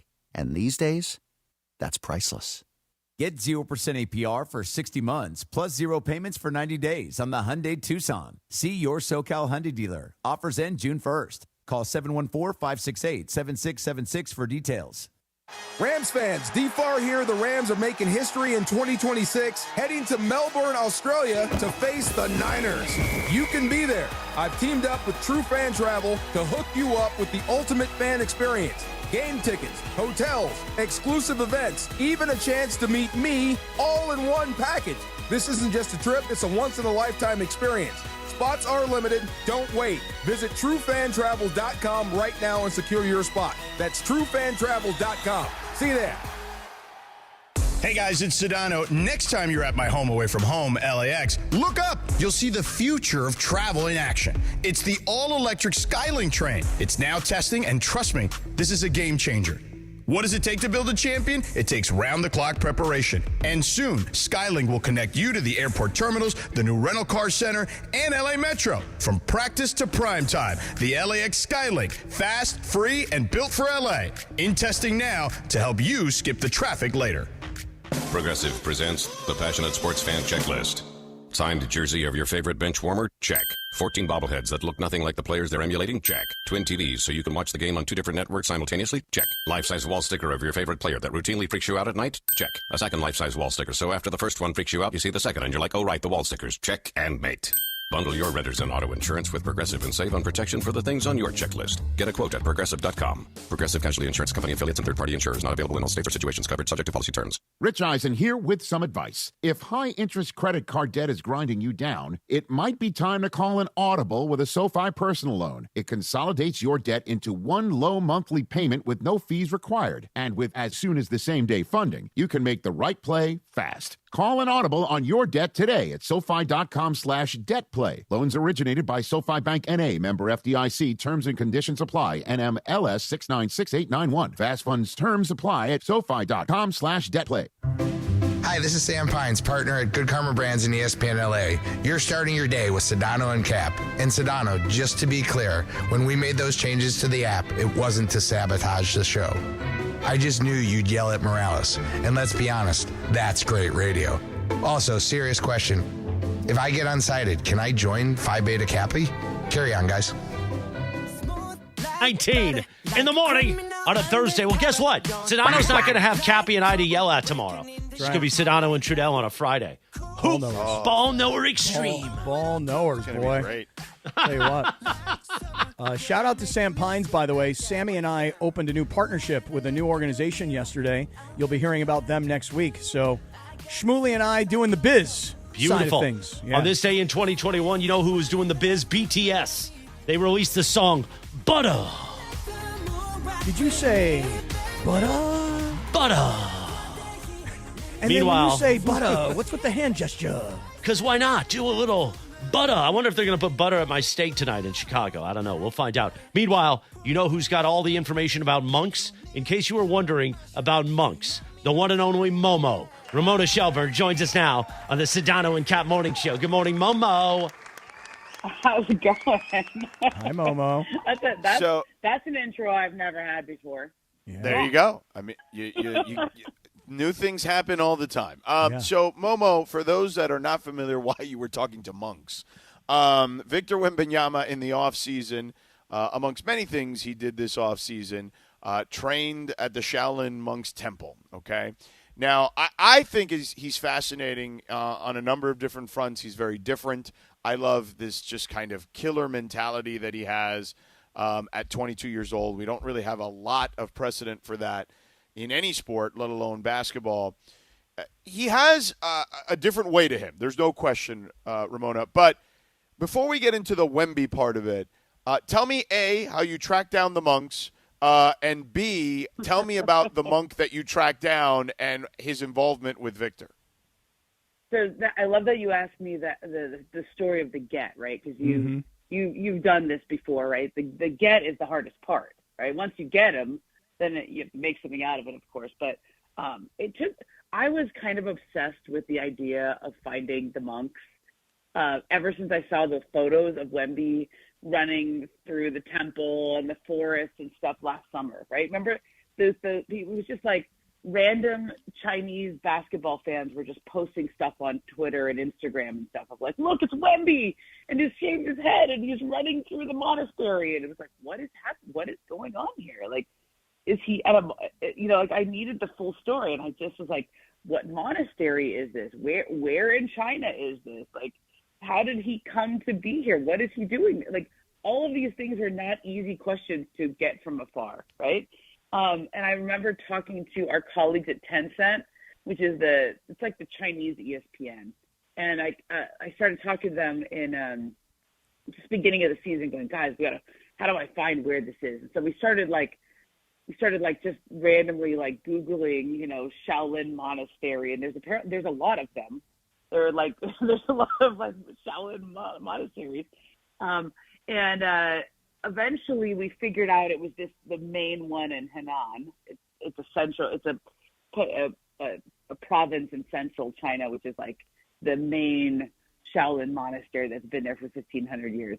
And then I really just started talking to Wembanyama's people, like his agents, his marketing people, et cetera, saying, we would really like to do something on this. And I feel like we need you to bless this. Like, am I just going to call some monk or just like send an email to like a general, info at monk.com. Yeah. Right. Like info at Shaolin Monastery, I mean, I need them to like say, we're okay with you reaching out, and then in my head, I didn't know that monks have cell phones. Like, like, like we have all these I don't know these things, and so, and you definitely are not going to doorstep them. Like, you're not going to just show up at the monastery and be like, hey, is this where Victor was? Mm-hmm. Like you gotta get some level of cooperation from Victor's camp. And that was kind of the part that took a lot, because I thought that we probably had no shot of getting Victor to really participate, because he's Wemby, like I could maybe sneak in a question at a press conference. I knew Malika had talked to him about it in December, so I felt like, okay, he's addressed it. We could use her quotes. I can sneak in a question here and there. But so I kind of have been going to San Antonio or going to Spurs games all year and just looking for Victor's agents and just, saying I want to do this. And, hey, can we, how did you set this all up? And then they basically told me they had a Chinese agent that they worked with, who was sort of like on the ground person who knew everything in China and set them up at the monastery. I said, well, can you connect me with that person? And that was like, oh yeah, sure. No problem. We'll do that. And then I didn't hear anything for a month, right? Like stuff like time would go by. And then eventually I found, through the magic of AI, literally through the magic of AI, I found a Reddit page where a Chinese journalist had spoken to one of the monks that had been with Victor, and it had been translated into English. And it wasn't like a lot, but it had a name now. So we had a name to work with. And then I went back to Victor's people and I was like, is this the right person? Can we verify this? Can we speak to this monk?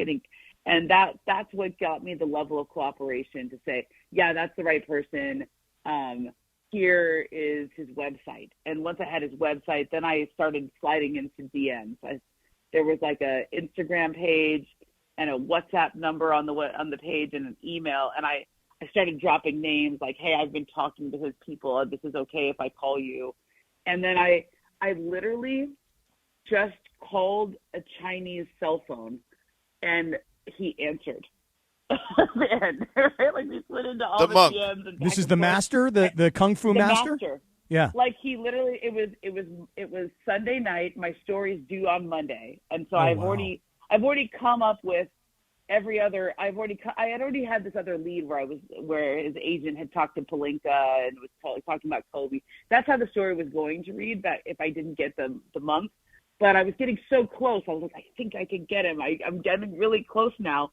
And I just called this cell phone, shot in the dark at 11 p.m. going like, well, it's 2 p.m. in China. Maybe he'll answer. And he did. And this man on the other line said, ni hao. And I said, ni hao, which is hello in Chinese. It's like I know like a few Chinese words. I know hello, because I went to Beijing in 2008 for the Olympics. So I know how to say hello, which is ni hao. And then I know how to say thank you, which is xie xie. Okay. And I know how to say go China team, which is jia yo, zhang gua bei. Okay. So I know how to say those phrases. And he spoke really good English. That's hilarious. I was like, here I am with my like, xie ni hao. And he was like, no, hello, I'm Master Yanan. And I was like, whoa, you speak English. Okay. Yes. That's why Victor said he went there. Wait a second. So wait. Stop. Hold on. So what would happen if he did not speak English? Were you just going to like Google Translate this thing? Smart. No, I was going to say I have my colleagues from Tencent who can translate for us. Can we schedule a call? Also smart. Okay. Also smart. So I had set this part up, but I did not have that set up at 11 o'clock at night. I had been told that the guy spoke decent English. So I had, what does that mean? You never know what that means. That means like you might be able to understand me a little bit, But I knew that if I could at least make contact, and this is, I'm running out of time. My story's due, right? So I just had to shot in the dark, do this, and maybe I could set this call up. So he spoke to me for about 10 minutes that night, and I said, can we schedule a call? He said, I would feel better with the translator. And I said, okay. And so I set up this call with my colleagues from Tencent for 5 p.m. on Monday, which was exactly the start time of the Spurs game 1. And we were going to do it on WhatsApp, but then we realized that there's like VPN issues in China. I don't know if you've ever been to China, but they kind of block the WhatsApp calls for a longer period of time. So I had to download WeChat. Do you know what that is? No. Yeah, that's their version of it. Yeah, it's the Chinese version of WhatsApp. And in order to do it, to be like a user on WeChat, I had to get verified. And I was like, I don't know how to get verified on WeChat. Like, somebody had to, it's like an existing user has to verify you, or you have to enter your credit card, which seems like a very bad idea to me, but I just did it. Should have used your corporate you can card. always just call the credit card company. All right, so you get him on the phone. Yeah. What did you guys talk about about Victor? We talked for an hour and a half, George. After all of this, the guy was super chatty. We had these translators, but half the time he just answered in English. I mean, and his English is like fairly good. He had lived in the States for 7 years, so it wasn't like perfect. Like there were definitely times where he would like struggle with a phrase, and I'm like, if you want to answer in Mandarin, go ahead. And then they would talk for like 3 minutes at a time amongst themselves, and I was like, oh, I'm sure this is gold. I don't know what you're saying, but and then my guys would translate it back to me, but it was of course like not 3 minutes of translation. But what I found to be really interesting was the whole thing that was the most interesting was just how much Victor embraced being there and how little he fought. I mean, he sat there cross-legged for 90-minute silent meditations in the dark. This guy's 7'4". He was totally uncomfortable. Like, that was excruciating for him with his legs, right? So can you imagine 7'4" with your legs like that, cross-legged? I mean, yeah. And he's like, and you can't move. Like, you can't, like, you have to be silent. And he just did it. And then these stories he would tell me of, like, Victor wanted to work on his awareness. So I told him we should go hike up the mountain in the dark, so you have to rely on your senses. And the two Spurs staffers that were with him were like, I don't think this is a good idea to turn off the lights. Right, he's going to get hurt. Right. Dude's going to get hurt. Yeah, like it's really steep and it's really dangerous. And Victor was like, no, it's okay, because they had been on this path during the day, and I guess there's a railing on the side of the mountain, so you probably wouldn't fall up the cliff, but if you fell down those stairs, you would definitely get hurt. Oh, yeah. I was like, I'm looking at the staircase. I'm like, this is very dangerous. But he just did it. And I think when I watch him, like, I mean, the way he talks, like, you can't write these lines. I mean, he was like, I could just tell in his eyes, like, if you're going to fight, you have to have courage. And so I'm teaching him to have courage. And you are not a cat, you are a tiger. Like, I was like, God, you could just write this into a movie, like the way they talk. It's just amazing. And I think Victor just really embraced it. Like, he just really got into the mental discipline of it. And I mean, could you do that? Could you go to a monastery for 2 weeks and eat vegetarian food and most? But Momo, that's an interesting point. Momo, that's a really interesting point it was a question that I was going to ask, but then you answered it in the piece. Yeah. When look, I can understand the mental side of it. I can understand the physical side of it. But from a nutrition standpoint, given that the monks are all vegetarians, I'm thinking to myself, this guy's 7'4", he's 22 years old. This body desperately is going to need protein. And you tell the story about how he would leave daily because you couldn't eat any meat at the monastery. Yeah. Just tell us a little bit about that, because that to me was fascinating. Yeah. And what I really wanted to know was, how much was he eating? Yeah, so they ate so most of the meals are like boiled vegetables, bean buns, like some rice porridge, soup. Like, this is like very Spartan, kind of food. Here's this monastic food, right? The living, I love when he told me, I go, how did you fit him into these beds? And they're like, oh, we took 3 beds and put them together. Mm-hmm. I'm like, oh my God. And he slept like that. But I think it was 2 or 3 times a day, they would take this big black Sprinter van, the one that you kind of, celebrities travel around in. They would drive it into the monastery. He would get in and drive outside the monastery. Well, it's like a ways away, like a mile or 2 away. You have to really be respectful of this. And so they would bring him protein, like, chicken or fish or something from a local restaurant. He would eat it in the car, and then you really had to dispose of the food before you brought, like you can't even bring the carton back in, there cannot be any residue of like protein in the car even. So he had to throw it away and then drive back in.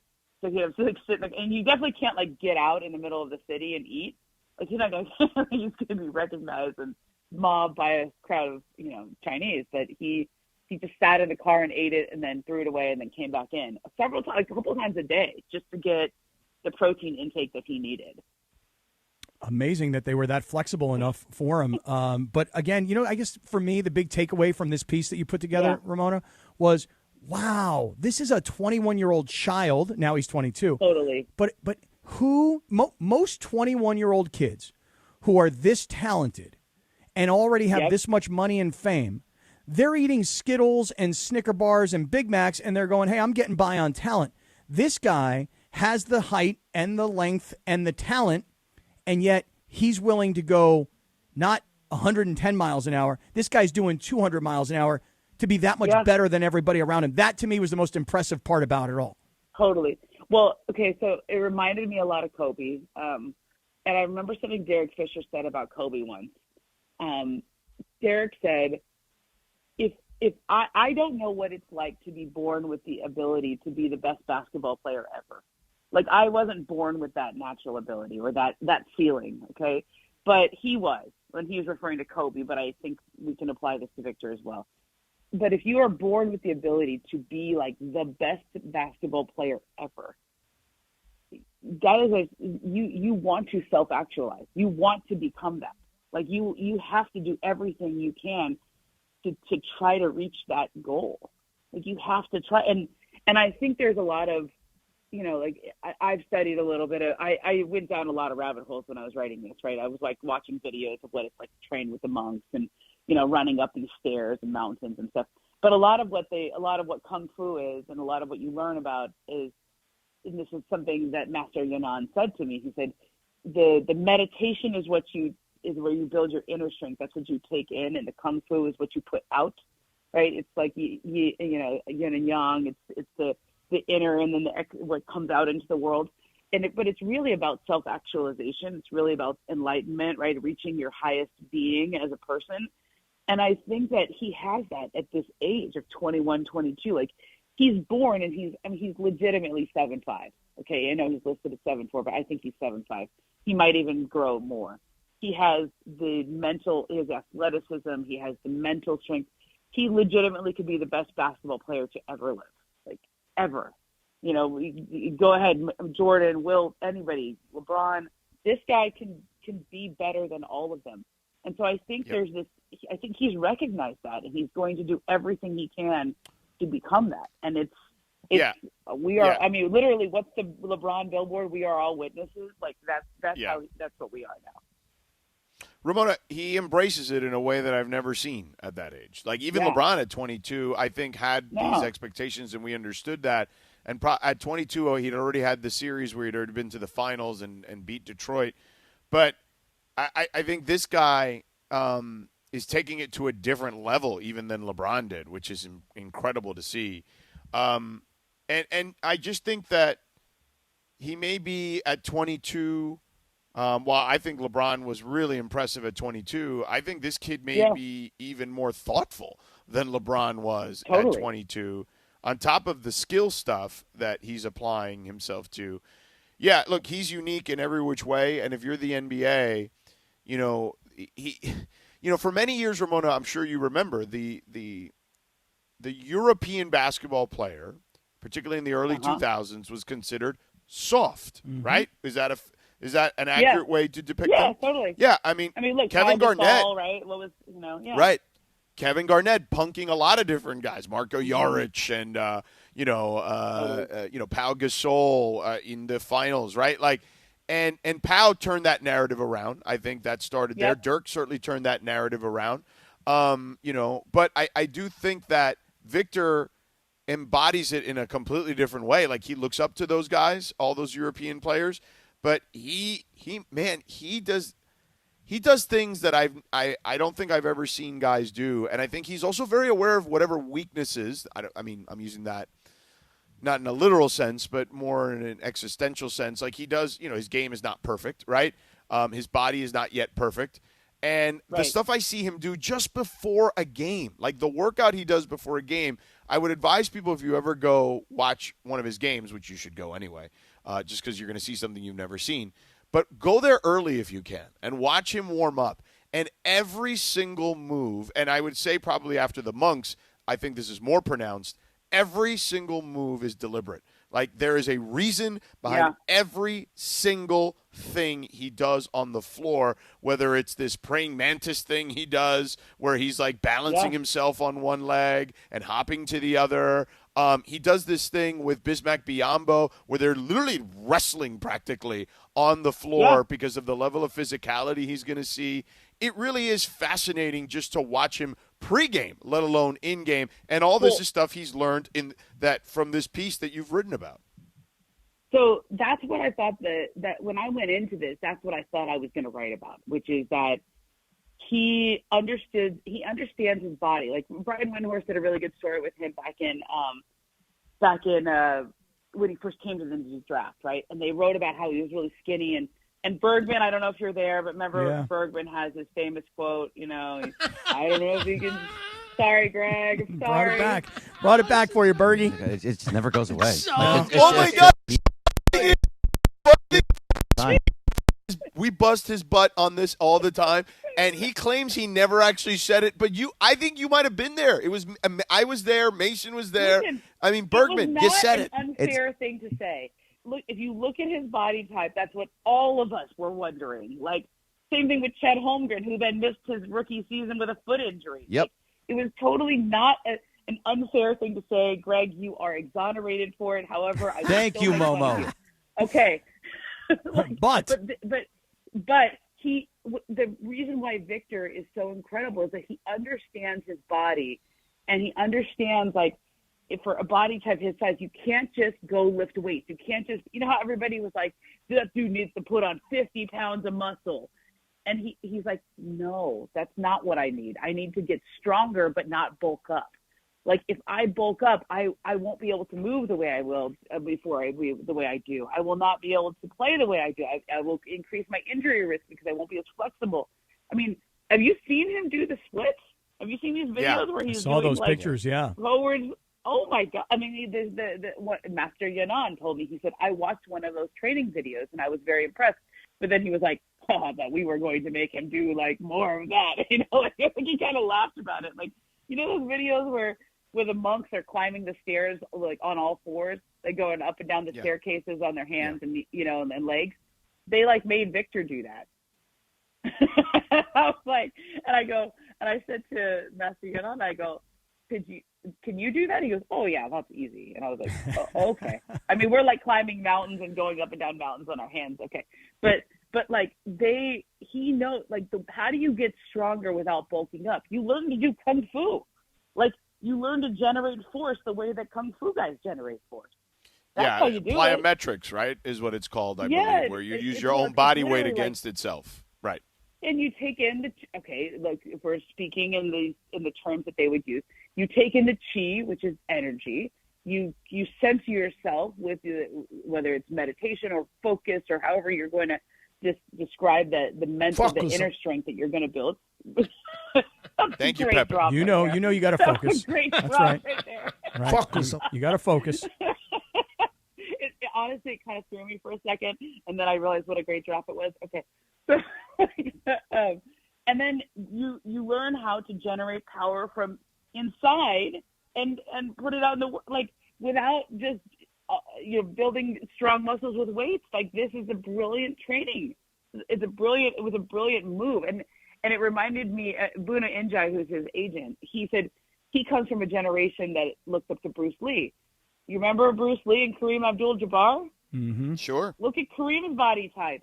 Mm-hmm. Like, that, there's a real comp there. I mean, like, this is like Kareem is long and gangly, and I mean, he was in Bruce Lee movies.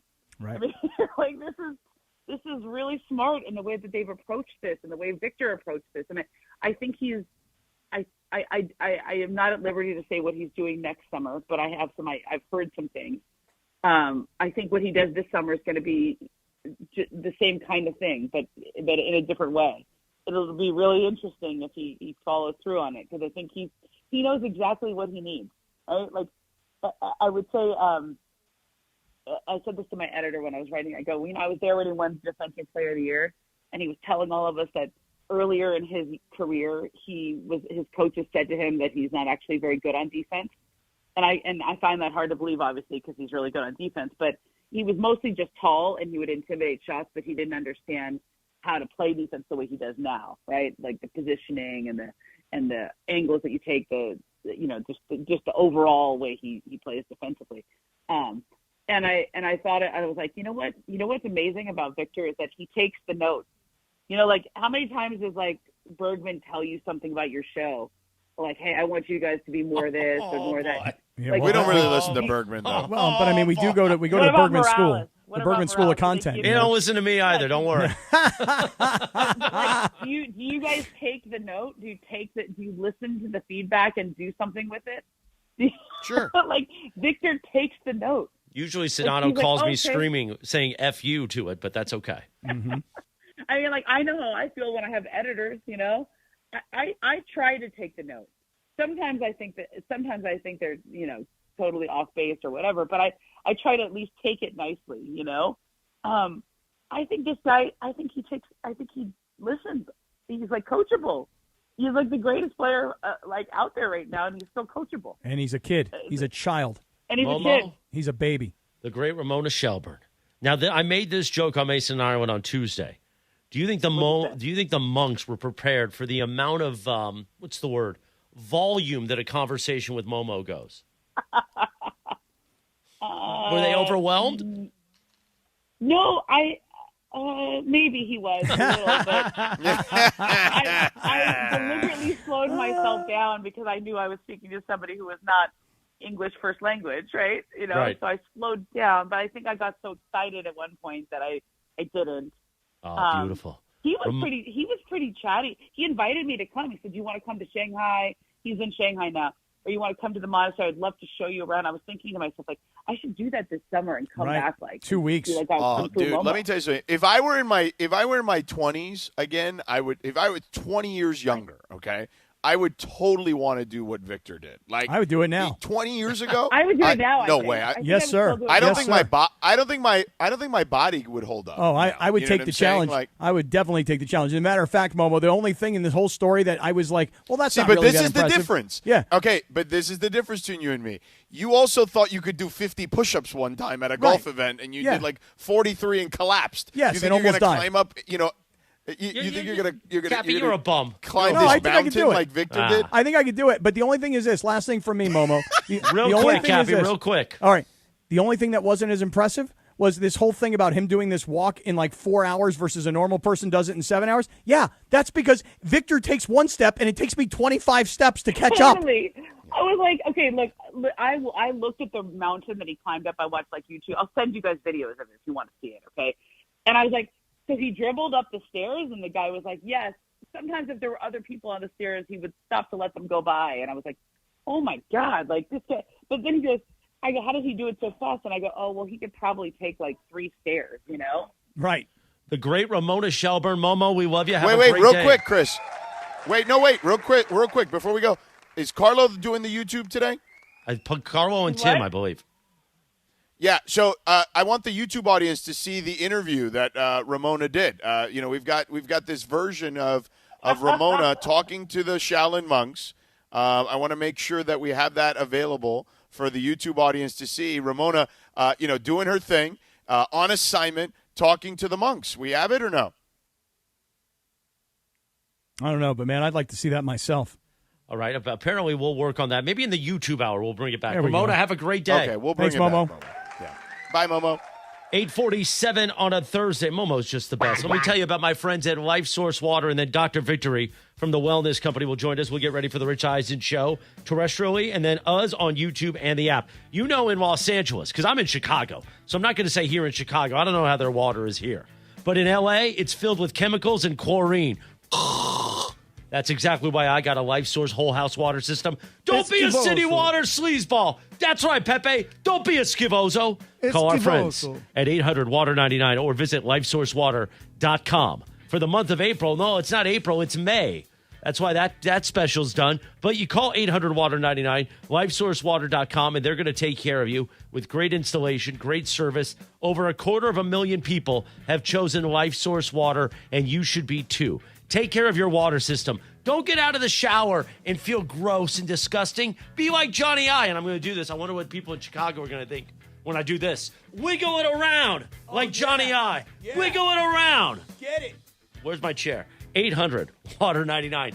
LifeSourceWater.com. Call our friends at LifeSource Water Systems and take care of your home. We're going to take care of our friends at the wellness company. Dr. Victory, our friend's going to join us in 3 minutes from right now on the Sedano and Kap Morning Show on ESPN LA. The Sedano and Kap Morning Show. The Memorial Day sales event is on at George Chevrolet with the biggest savings of the year. Right now, you can lease a new 2026 Equinox LT for just $258 a month plus tax for 36 months with $39.95 due at signing. Or save up to $11,000 off MSRP on select new 2026 Silverado 1500 models. Hurry in during the Memorial Day sales event happening now at George Chevrolet in Bellflower. Shop online at georgechevy.com. Chevrolet, together let's drive. Discount calculated off MSRP on select models. Lease offer approved credit through GM Financial. And 6/1/2026. For full details, call 866-949-4805. Hey, guys, the regular season is wrapped and the NBA playoffs are finally here, and there's no better way to cash in on the high-flying hoops action than Prize Picks, a preferred partner of the NBA. Every bucket, every dime, and every win means more when you're playing on Prize Picks. So don't pass up your next shot with Prize Picks and get $50 instantly in lineups when you play your first $5. And right now, it's the Do It Live 2026 NBA Finals Sweepstakes. Pick live squares during NBA playoff games, and you can win a trip for two to the NBA Finals. To enter, you just make a $5 lineup with at least one live NBA player pick during any part of the 2026 NBA playoffs. Live player picks are picks made after a game is already in progress. So do this. Download the Prize Picks app today and use the code CAPPY, K-A-P-P-Y, to get $50 in lineups after you play your first $5 lineup. That's code CAPPY, K-A-P-P-Y, to get $50 in lineups after you play your first $5 lineup. Prize Picks, a preferred partner of the NBA. The NFL schedule dropped, and it is time to settle up, people. There's road trips to plan, hotels to book, tickets to split, tailgates to cover, scores to settle. All the things for the season. But now, when you send $10 or more to a friend with PayPal by May 28th, you could win 2 tickets to every home game of your favorite team. Yep, the whole season. Visit paypal.com/P2P sweeps. No purchase necessary. See website for details, including how to enter by mail. Brought to you by PayPal, official peer-to-peer payment sponsor of the NFL. My name is Whitney Allen, and I'm a widow. My husband, Ryan, died. We never thought we'd ever have to use life insurance, but the unexpected happened. With Ethos, signing up was fast and 100% online. You can get a quote in seconds, apply in minutes, and get same-day coverage. No medical exams, and you can get up to $3 million worth of coverage. I'm grateful we were prepared. Get your free quote at ethos.com/play. That's ethos.com/play. Paid spokesperson. Time spent on application may vary. Online health questions required. Hey, LA County, it's time to vote. Return your ballot early at any official ballot drop box. Visit plan.lavote.gov to make your voting plan today. That's plan.lavote.gov. Brought to you by the Los Angeles County Registrar. It's time for the Wild Fork Foods Yacht Rock Song of the Morning. It's time for the Wild Fork Foods Yacht Rock Song of the Morning on the Sedano and Kap Morning Show. Wild Fork, your neighborhood meat and seafood market. Now, he's put on his captain's hat. I am the captain. This is the captain's table. The captain sits at the captain's table. Captain Condiment has the Yacht Rock all queued up. Now. 8:52, good morning. The Sedano and Kap Morning Show. I'm live from Chicago. So our Yacht Rock Song of the Morning, thanks to Wild Fork Foods, a little Chicago, your no-tell lover. We've all had that. It's a Cosm Ticket Thursday, and caller number 7 right now wins a 4-pack of GA tickets to watch Thunder Spurs Game 3 at Cosm on Friday, May 22nd at 5:30 p.m. 877-710 ESPN. Caller number 7 right now wins. Experience every possession, every run, and every clutch moment on Cosm's massive immersive displays. For more info and tickets, visit Cosm.com. Only with ESPN LA. Cappy, it's time to talk to our friend, Dr. Victory from the Wellness Company, who joins us now. That's right. Dr. Kelly Victory making her second appearance on Sedano and Kap here on ESPN LA. Hi, Dr. Victory. How are you? Hey, I'm great. Always happy to be with you guys.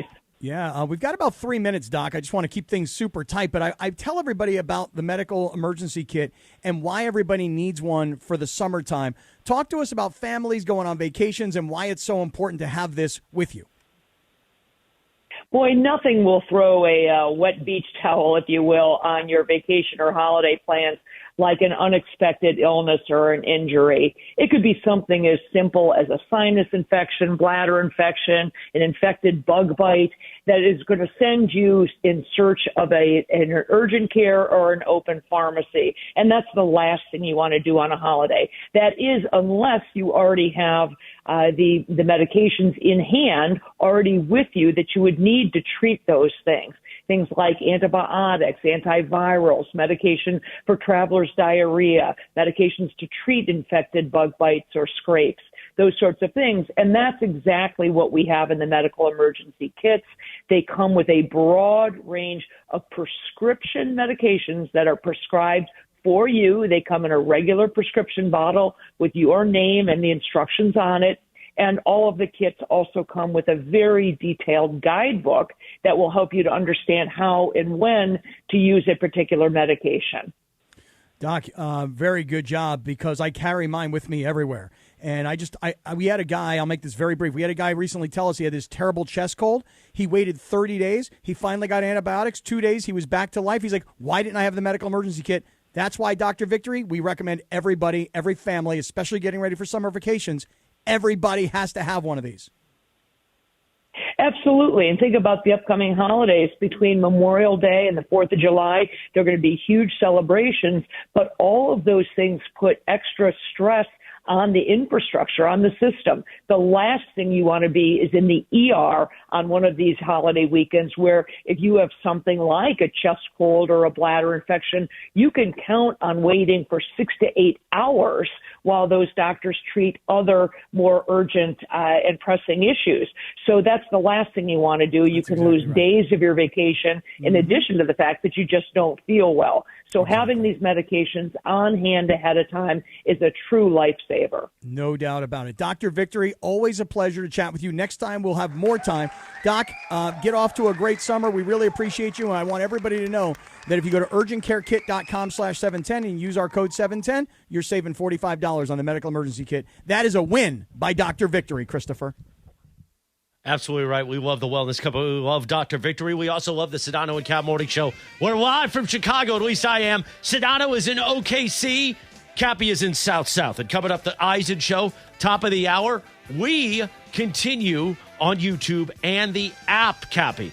That's exactly right. What I need you to do, Cappy, because we got about 50 seconds left. Mm-hmm. So I need you to really check that phone. I know when you're in South, you got a lot of screens, but we're constantly communicating on the phone about the out times, about where we need to go, maybe not to ask an extra question. You know what I mean? Because we know Momo can gab. And then that throws off the timing of everything. And then it cuts down on my stress levels if we're all aligned. Aligned is a big word we use at GKB, and I'm in GKB Chicago. Let's align on making great radio and great content and great video. And maybe we'll show that picture of Momo with the monks coming up in the YouTube hour right here on ESPN LA, LA's mega sports station. Hey guys, it's Sedano. Next time you're at my home away from home, LAX, look up. You'll see the future of travel in action. It's the all-electric Skylink train. It's now testing, and trust me, this is a game changer. What does it take to build a champion? It takes round-the-clock preparation. And soon, Skylink will connect you to the airport terminals, the new rental car center, and LA Metro. From practice to prime time, the LAX Skylink. Fast, free, and built for LA. In testing now to help you skip the traffic later. All right, guys, real talk. Are you a crust lover or one of those crust leavers? Because I got to tell you, Pizza Hut's new crispy parm pan pizza is next level.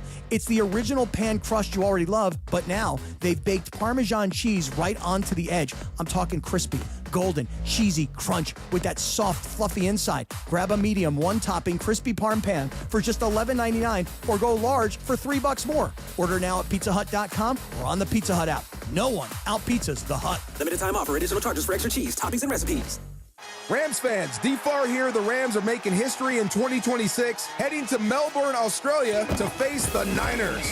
You can be there. I've teamed up with True Fan Travel to hook you up with the ultimate fan experience. Game tickets, hotels, exclusive events, even a chance to meet me all in one package. This isn't just a trip, it's a once-in-a-lifetime experience. Spots are limited. Don't wait. Visit TrueFanTravel.com right now and secure your spot. That's TrueFanTravel.com. See you there. Located in the heart of downtown Los Angeles, Crypto.com Arena is pulling back the curtain and unveiling new behind-the-scenes VIP tours presented by Delta Airlines, which offers an exclusive look inside one of the world's most iconic sports and entertainment venues. Expert guides will lead small groups through spaces that have hosted legendary sports championships, world-renowned concerts, and epic awards. Guests will also explore the VIP areas and experience the arena's latest renovations. Visit CryptoArena.com/tours for more info.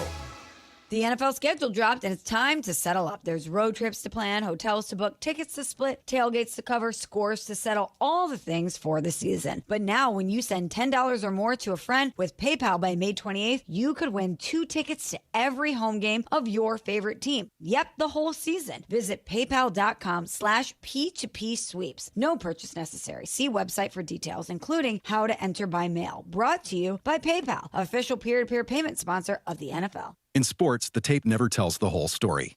Hiring is no different. AI can make candidates look like an MVP on paper, so knowing the person and the skills behind the resume matters. That's where Robert Half changes the game. Our recruiters combine their expertise with award-winning AI to evaluate skills and fit quickly. Learn how we can find you specialized talent in finance, accounting, technology, and more. At Robert Half, we know talent. Visit roberthalf.com/talent today.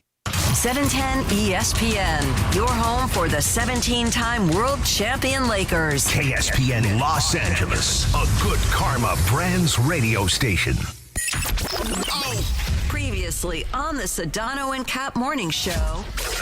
Dwayne Wade said LeBron James does not take discount. We have a jaded view of this. Hey, LeBron, you're a billionaire. Hey, LeBron, not only have you made so much money playing basketball, but how about your endorsements? How about your media empire? So come on, LeBron. What is the difference between 50 million get like super crazy to the bone real? Yeah, go ahead. Like to the bone real? Yes.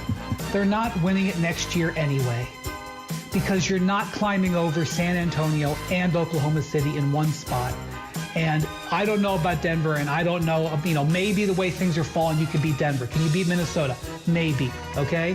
So you got to sell all your season tickets. You got to sell your games on Spectrum. The Sedano and Kap Morning Show is on the air. The biggest show in ESPN LA history. So the real thing that you should do is you should pay LeBron the money. Do it on a 1-year deal.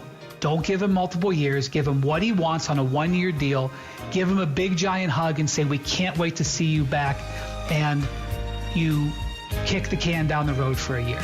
George Sedano, Scott Kaplan, the Sedano and Kap Morning Show. Now in the finale, off we go with a towering drive on the first pitch. Did he get enough?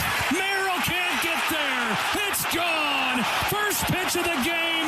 The pitcher hits it out. Shohei Ohtani. A little sabor? Yeah, I don't think people like being called hacks. You're the güero on the radio. No. Giant Mexican, horn section. Did you have me on your show to berate me? Is that what you're doing now? Give me a freaking break. I'm reacting to Art Bell. Yeah. Midnight in the desert. I'm Art Bell. Scott Kaplan, eat a fat one, bro. The Sedano and Kap Morning Show on 710 ESPN. The all-new ESPN LA app and on YouTube at ESPN Los Angeles. We're bigger than U.S. Steel. Wow, that's crazy. Well, you want to Bit boy. Right now. Monstrous. Beto, I don't want to eat that. We did it, Dad. We did it. You were riding high on the stinger last time. Oh, big time.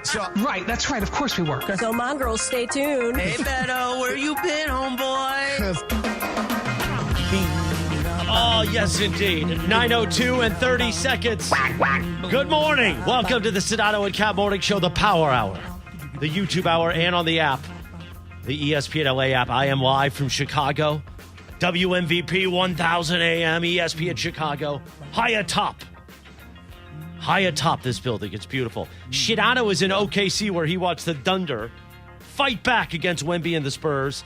And Cappy is in South, where those miscreants, those gutty little Padres, got their ass kicked by the Dodgers last night. I must admit, it was kind of an ass kicking. It was. It really Shohei was. Ohtani, as you heard in the open, blowing it out right out of the gate, Oh, and then dude, first pitching pitch. amazing. Yeah, first pitch of the game, gone. Even Straight Joe bomb. Davis sounded excited. I think he actually called the Dodgers gritty, gutty, something like that. Yeah, something like that. All right, Georgie boy, you ready beautiful. for this They got a 9 great hour? espresso machine over here, by the way. Wait, don't tell me their coffee machine is better than our coffee machine. Nuh-uh. No. It is. No, come on. I think we have a great coffee machine.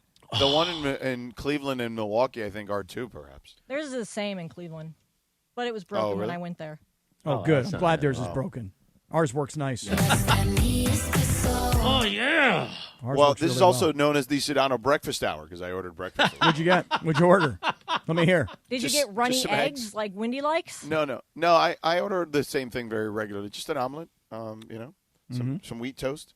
I'm going Italian beef for lunch. There's a Luke's right down I also the street. ordered a lot of sodium. smoothie that'll be delivered in about 20 or 30 minutes. Oh, really? Get that Italian beef. Can't Yeah, wait. you are you? Oh, yeah, the Italian beef. Yeah, all right. Are you going to go to Giordano's and have a deep dish? So Giordano's is right across the street from the hotel, and so is Luke's Italian beef. And you know what? You know what I might do? Get them I both. might go one day, it's one today, one tomorrow. I Okay. got Chicago cut tonight, a nice steak. All right. I'm gonna send you a Sounds- picture of the meat, Cappy. Yeah, let me see your meat. I'd like to see it. Cappy loves it. You didn't Whatever have you to say order, that. I want to see it. Whatever steak you get, I want to see what you get. You don't have to say quack quack, Kasim. Kasim, by the way, That's doing me. a great job back Kasim at is headquarters. Yeah, at 9 crushing. o'clock, Kasim. The quack kids are already at school. Yeah, those little kids are back in school. Right. You're But good. let me Kasim. tell you real quick before we go back to top of the hour integrity and sports. Sports. So the jail that we can, and apparently at the lunch hour, I can go to the rooftop here, and you could see the jail, and the inmates are on top playing hoops, and they'll curse and do all kinds of things. But one of the famous inmates at this jail was R. Kelly. So when I walked I in, guessed the it market. right. What? I said I guessed it right because There you go. I said to Berg, I was like, I bet it's R. Kelly. 'cause It I was. So remember seeing apparently that he R. was Kelly there. was at this jail. And that's what they lead with when you're brought into these studios. Like, oh, R. Kelly used to be at the jail across the way. I'm like, all right. Wow. All right. There we go.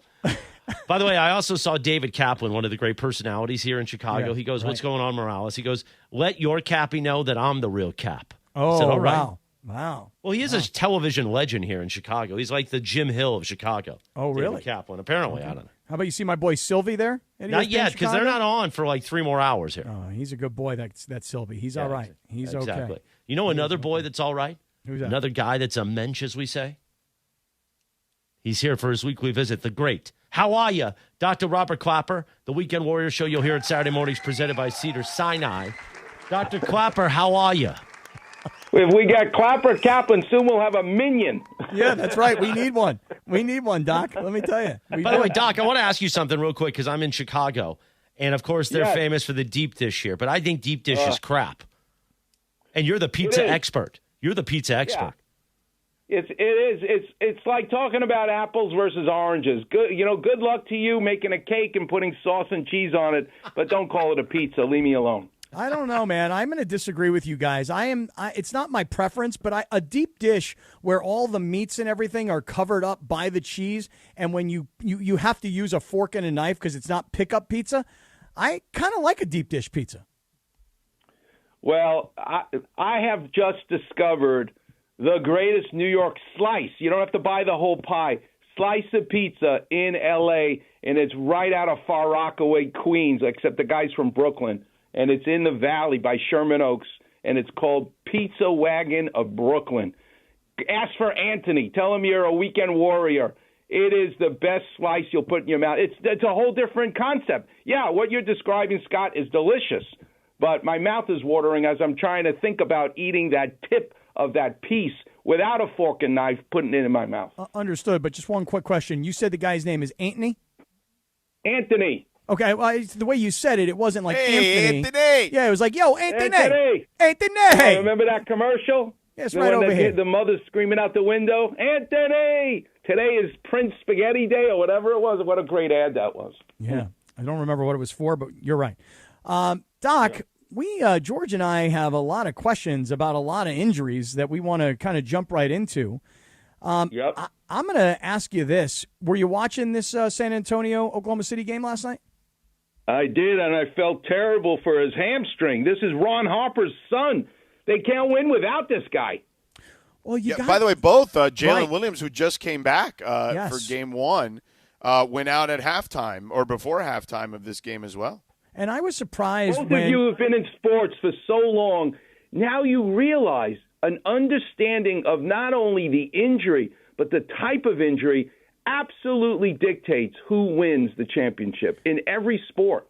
Yeah, but George, when you reported last night on the Jalen Williams hamstring injury, obviously, Doc, when you see a guy who's been dealing with a hamstring and he's missed a bunch of games as a result, and now he's back, this is his second game back, and it's even before halftime, and he leaves the floor. When they were taking him to the locker room, it seemed to me like they had a heat pad on his hamstring, and I was kind of surprised. I thought that, like, immediately it needed, like, ice and take down the swelling, but it seemed like it's, at least it looked to me, George, I don't know if you had a better vantage point, but it looked like they heated it right away. I was surprised by that. Heating brings blood flow. But remember what I told you about hamstrings. They come in 3 flavors. There's the feel, grade 1. There is the pop, which is grade 3. And if it's a grade 2, you actually are starting to limp. If he's not limping, we can still call it a grade 1. You can do heat and ice. But if he's starting to limp, that means it's a partial tear, it's a grade 2, and that's a problem. Well, with Jalen Williams, there was no limp. It was they referred to it as hamstring tightness. Now he did miss. He had a grade 1, Dr. Clapper, game 2 of the first round, and did not come back till game 1 of the Eastern Conference Finals. So basically, roughly around 3 weeks or so. And then went out yesterday with tightness, is what they called it for the Oklahoma City Thunder. Well, remember, feel is the grade 1. Seeing, which is bruising, is a grade 2. And then hearing, which is the pop, is a grade 3. So I guess you can say he's a grade 1.5. He doesn't have the bruising yet, but it's more than just the feel. So that's worrisome because they don't heal. We cannot rest a hamstring because you got to walk, you got to put your shoes on, and that's the biggest problem with that injury. Do not look for him to be a factor for the rest of these playoffs. Interesting, because you say the rest of the playoffs, not just the Western Conference Finals. I was actually thinking the exact same thing, George. I don't know if anybody said anything at the game last night, but, like, is there a chance that he comes back? Because, remember, we were talking about it when Oklahoma City was playing the Lakers. They were without their second-best player, and 1.5 games into his return, he already had to leave the game. So, maybe it was tightness. Maybe they were heating it. Maybe they were putting blood into the area. Maybe they took him back into the locker room. They started working on stretching and what have you. But you're saying you don't think he'll be back at all for the playoffs. The anatomy, this is the wonderful thing, Scott, about orthopedic surgery. It's an exact science. There's no opinions. There's no variables. If your bone is in 2 pieces when it used to be 1, it's broken. If your muscle is no longer connected, it's torn. And unfortunately, with this kind of an injury, you can do all the treatments, injections that you want. You cannot speed up the healing of a hamstring, period. Yep, we saw that with Luka. Hey, Doc, the other thing just related to this Western Conference Final Series that we're all really consumed with, De'Aaron Fox was expected to be back last night, but he's got a high ankle sprain. You've talked to us about high ankle sprains in the at other times during the year, but now he's missed 2 games. And in game 1, we were all so impressed. Look what San Antonio did. They did it without De'Aaron Fox. He's sitting on the bench again last night. Any expectation on when a guy like that can make it back into this series based on the injury reports?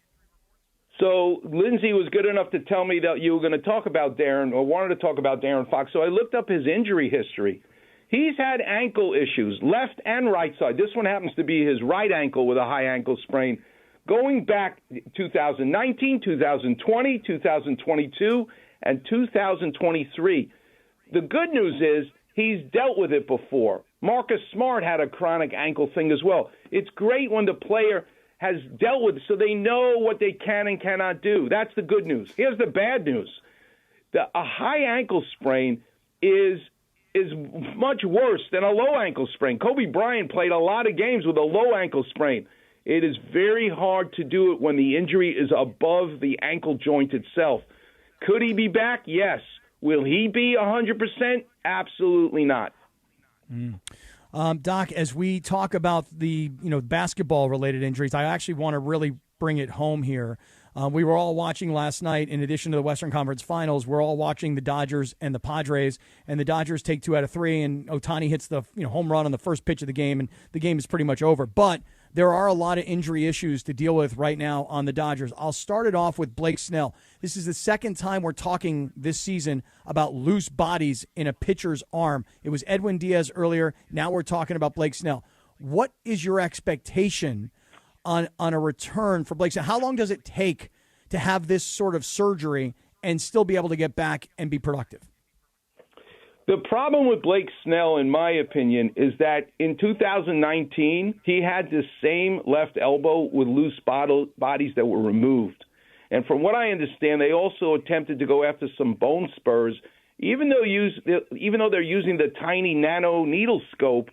So your recovery from the procedure is bing, bang, boom. You take a month off to the recovery. But the key is what are you leaving behind? You're leaving behind a joint that is not a beautifully, here's a Clapper vision, it's not a beautiful paved road, right? It has potholes. Now, it's not a dirt road, so it's not like you need a joint replacement, but there's a lot of trash. There's a lot of, look out for that pothole. It's in a strategic spot in the center of the highway. It's not off by the curb. That's what I worry most about in Blake Snell is, what does his joint actually look like? Now that you cleaned it up, what are you left with? You've cleaned up the boulders, but if you still have areas where it's not quite right, will his velocity come back? He'll rehab quickly. He'll be back quickly. But what kind of Blake Snell are you going to get back? That, I think, is the X factor. So, Doc, let me ask you about a little more about Blake Snell. Greg, could you jump in here? What is the injury history with him in this arm? So, besides the loose bodies, he's had these are things that he's had for a little while too. It's been a part of his life, is what they were saying before. So, Doc, when you have like a chronic issue, it seems like here, this is not the first time he's had some sort of issue. How delicate of a situation do we have here then with him? You have pain, you have swelling. If you go back to the days of Sandy Koufax when he used to say, I'm retiring because I don't want to have all these shots in my elbow anymore. I don't want to have to live like that. That's what Sandy Koufax was talking about in the 60s. Well, obviously our technology has changed a lot. We have a needle with a fiber optic scope on it. But you know what hasn't changed, George? The elbow. The anatomy doesn't change, and when you throw 100 miles an hour, which he can do and does it so well, if you're wearing out the tread on the tires, yeah, in life you can buy a new tire for your car, but you can't buy a new cartilage for your elbow if you're a baseball pitcher. So you're exactly right. When does it go beyond just an acute injury, which we're super great at fixing? When does it now switch to become a chronic problem? And that's what you see, loose bodies in the past, bone spurs to remove. When the adrenaline kicks in, these guys are amazing. Blake Snell is amazing. Will he overcome it? But he's still left with an elbow that has a lot of miles on it. Doctor, since we're talking Dodgers, let's talk about Glasnow and his back spasms. And, look, he's a big guy. He's got to be 6'7", 6'8", and he's thick, too. So it doesn't really surprise me. He's kind of had these sorts of issues, and I would call him an injury-prone player. What do you got on Glasnow, his back, these spasms, et cetera? He has had in the beginning, 2025, he missed April to July with right shoulder inflammation. And so my best way to explain this, what does the shoulder have to do with a back?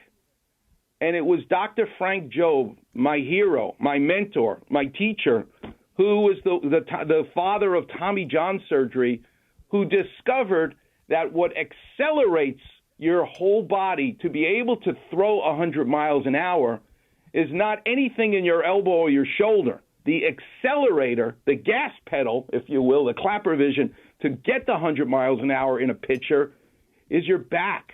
That's what generates that immense speed. The brake pedal that slows it down, accuracy, placement of the ball, the spin, the whole idea of getting it over the plate for a strike to slow the arm down, that is your rotator cuff. So it's not a coincidence that you have a history in a 6'8" player who will willingly tell you, I've had this just being a tall guy. I've had back problems in the past.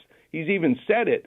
But the fact that you connect shoulder inflammation with now back spasm, they're relatable. So you got to look at how is he throwing, his technique, his mechanics. These are things that have to be looked at. He's still young, but you worry that his mechanics, intellectually he knows what he wants to do, but the machinery of his body is saying, no, I'm not doing that. Doc, this is a bigger picture question that I think, because we get a lot of parents that listen to this show. Yes. And there's a lot of kids who play baseball, right? You know, in the league that my son plays in, at 7 and 8 years old, they're only allowed to throw 30 pitches, and then you got to switch the pitcher. Okay, That's good. That's and right. then as they get per appearance, right? And you know they play once a week or whatever. Right. No, but that's so good.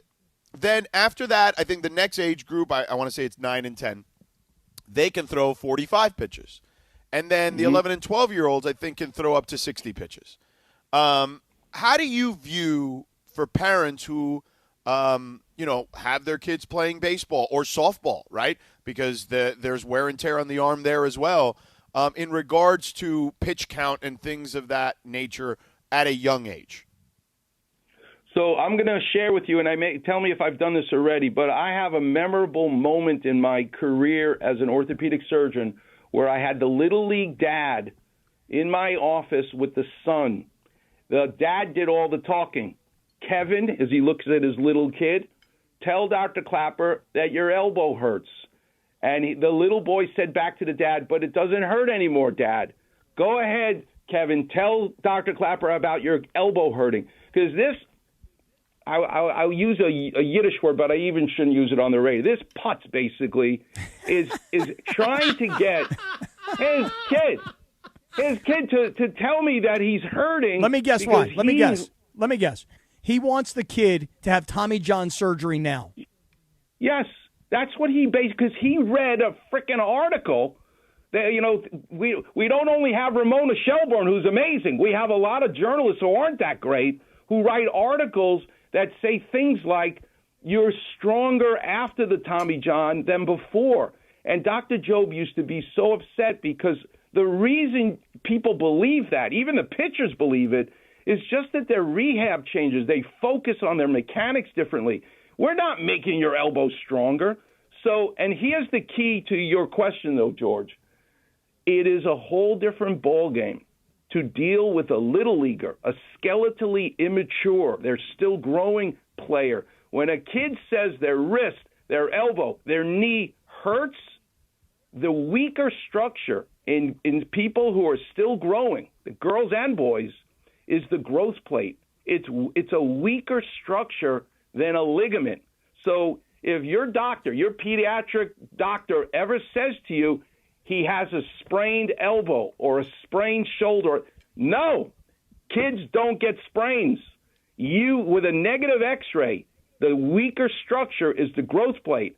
And that pediatric doctor better take an x-ray of the other elbow, of the one that doesn't hurt, the other shoulder, because you must compare both sides, because you can miss subtle changes if you don't look at what's normal for that kid. The weaker structure is the growth plate in kids. It's a whole different ball game when they play, and the pitch count is the greatest way to control that baseball coach who wants that star kid to be an all-star already. They are ruining a lot of kids doing that. No doubt about it. No doubt. George, 30 pitches, that's pretty good. That's a solid number. And I've seen, let me tell you something, in travel ball, when my kid used to play travel ball, I've seen kids 15 years old throw 130 pitches in a game. And the parents are sitting in the stands going, what are you doing? But the father of the kid is like, keep him in. Keep going, man. Keep him in. Man, parents are nuts. Obviously, we know this. George Sedano, remember this from a Jewish doctor, Dr. Clapper. We want Mateo to own the team, not play on the team. You tell him, Doc. That's exactly right. That's exactly right. Doc, by the way, you used the word putz. My grandmother would have used the word, you ready? She used to love this word. Schmuckalovich was my grandmother's favorite word. Somebody would drive by. My grandmother's doing 60 miles an hour. Somebody would drive by at 70 miles an hour. My grandmother would go, where are you going? Where are you? What kind of a rush are you in, Mr. Schmuckalovich? And I would love when my grandmother would say that. I love it. I love it. All right, Doc. We love you, man. The we great do. Dr. Robert Clapper, the Weekend Warrior Show. You're here at Saturdays at 7 a.m. Love you presented by guys, Cedar-Sinai. Doc, have a great day. We love you. You too. What a joy to be with you. It's a joy to be with you, Doc. It's a lot of love right there. It is a lot of love. A lot of love. A lot of love with our feel the love mishpukas. tonight. Yeah, exactly. A lot of love. I plan to feel the love tonight. I'm sure. Can you feel the love tonight? So I was asking around everybody here at ESPN Chicago if tomorrow when we go to Wrigley Field, because Stephanie and I are both going to be in Dodgers gear. And they're like, don't worry about it. If you were in the South Side, they'll kick your ass. But at Wrigley, you're fine. You guys are just rocking Dodger gear because you're just at a baseball game and just. Who are they playing? The Astros. So it's kind of like F you, Astros. That's cool. I see that part of the story. I did not know. It's kind of weird though. Like, isn't that a thing? I don't know. I do think it's weird to go to a stadium where two teams are playing and neither of them is the gear you're wearing. It wouldn't usually be my move, but what else am I going to wear? I don't know. Why don't you wear something? Yeah, no, I mean, I'm wear wearing like a T-shirt. I'm wearing like regular clothes, but then I'm going to wear a Dodgers hat because we know nice I'm going to wear you're a hat. wearing right now. What's that hat you're wearing? Let me see the bottom. This is a melon hat. No, those melon hats hat. are nice. Those are nice. Yeah, they're like $90. Yeah, they're quality, but they're expensive. So what? They are. I never understood when it's like a cross-sport pollination, like a hockey jersey at a baseball game. That never made sense. Yeah, I to me wouldn't either. do that. I'm with you on that. Like, right, you go to a Rams game, Rams are playing the 49ers, and some dude walks in with a Cowboys jersey, whatever. Right. And you're like, bro, what's up? Like, the Cowboys aren't here. Yeah, wrong game guy. Wrong game guy. You got to call him guy. Seriously.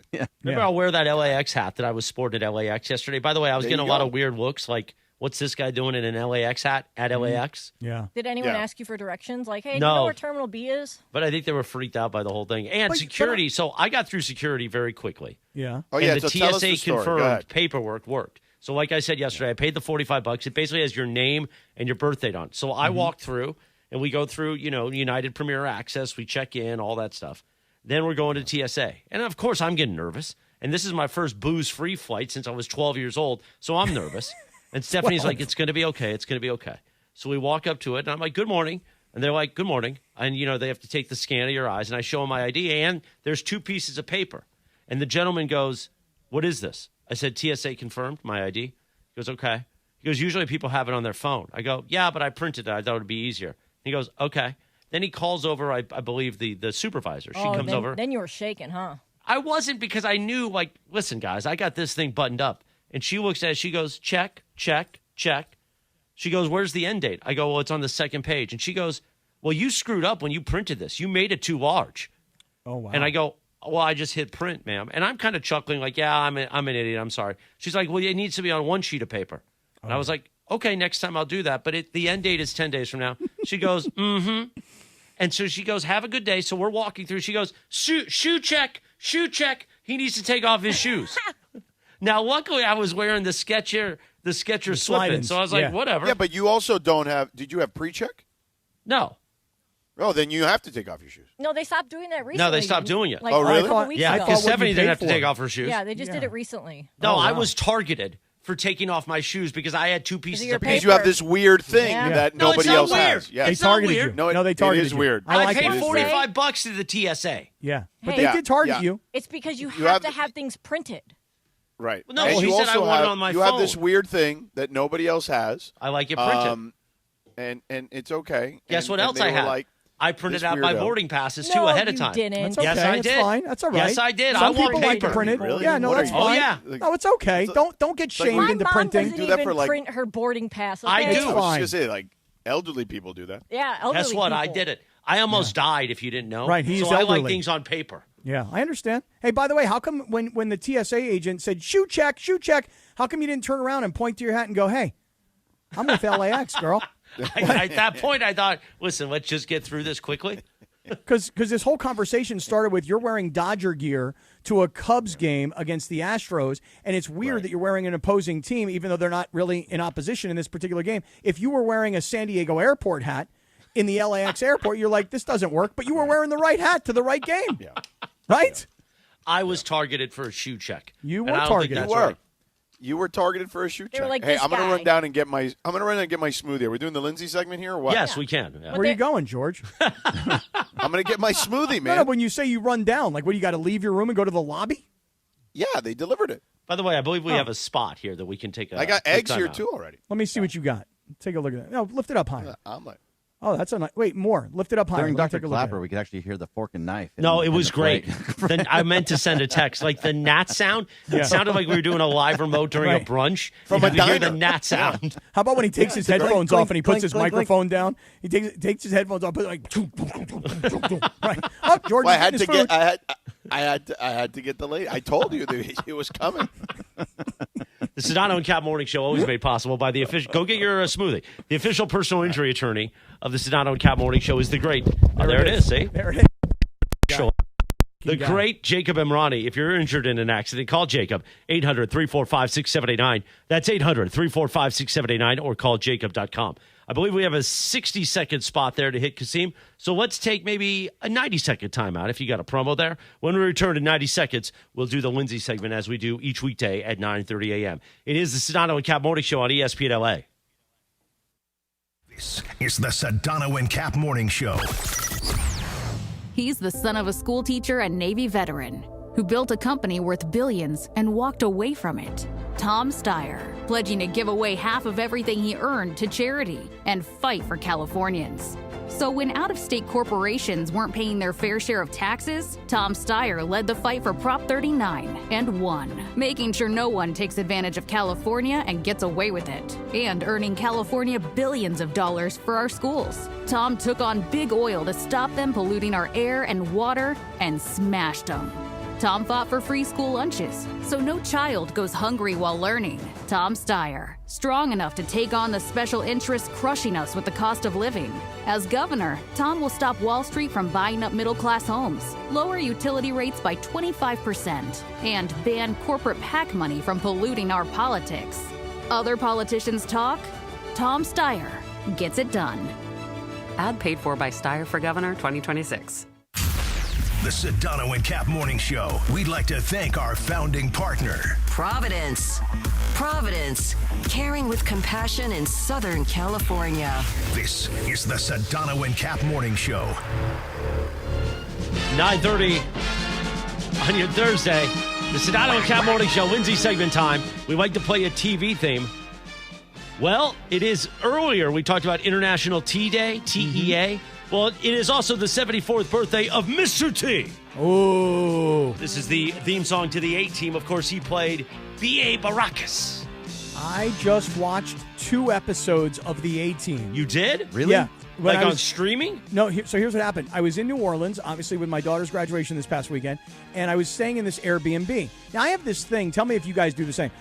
When I go to an Airbnb or a hotel and they say, hey, you can put YouTube TV in. Right, or you right, can, right. I don't log in Why? to any because Why? I won't log out. It logs you right out. Well, hotels do. They log you out automatically. Well, when in you the check out. Airbnb, they don't seem to do that because other people's YouTube TV or whatever. So you use somebody else's? No. So what happened is I went to use somebody else's and it shut me down. So they had a Roku, and on Roku it'll say live TV. So I went to the live TV section. And I'm just flipping through channels, and then here comes the A-Team. And let me tell you something, sucker. I'm going to watch the A-Team. And if you don't watch the A-Team, I'm going to show up at your house. I'm going to take your TV. I'm going to give it to somebody who want to watch the A-Team, fool. And so that's what I did. I just stopped and watched B.A. and Face and Hannibal.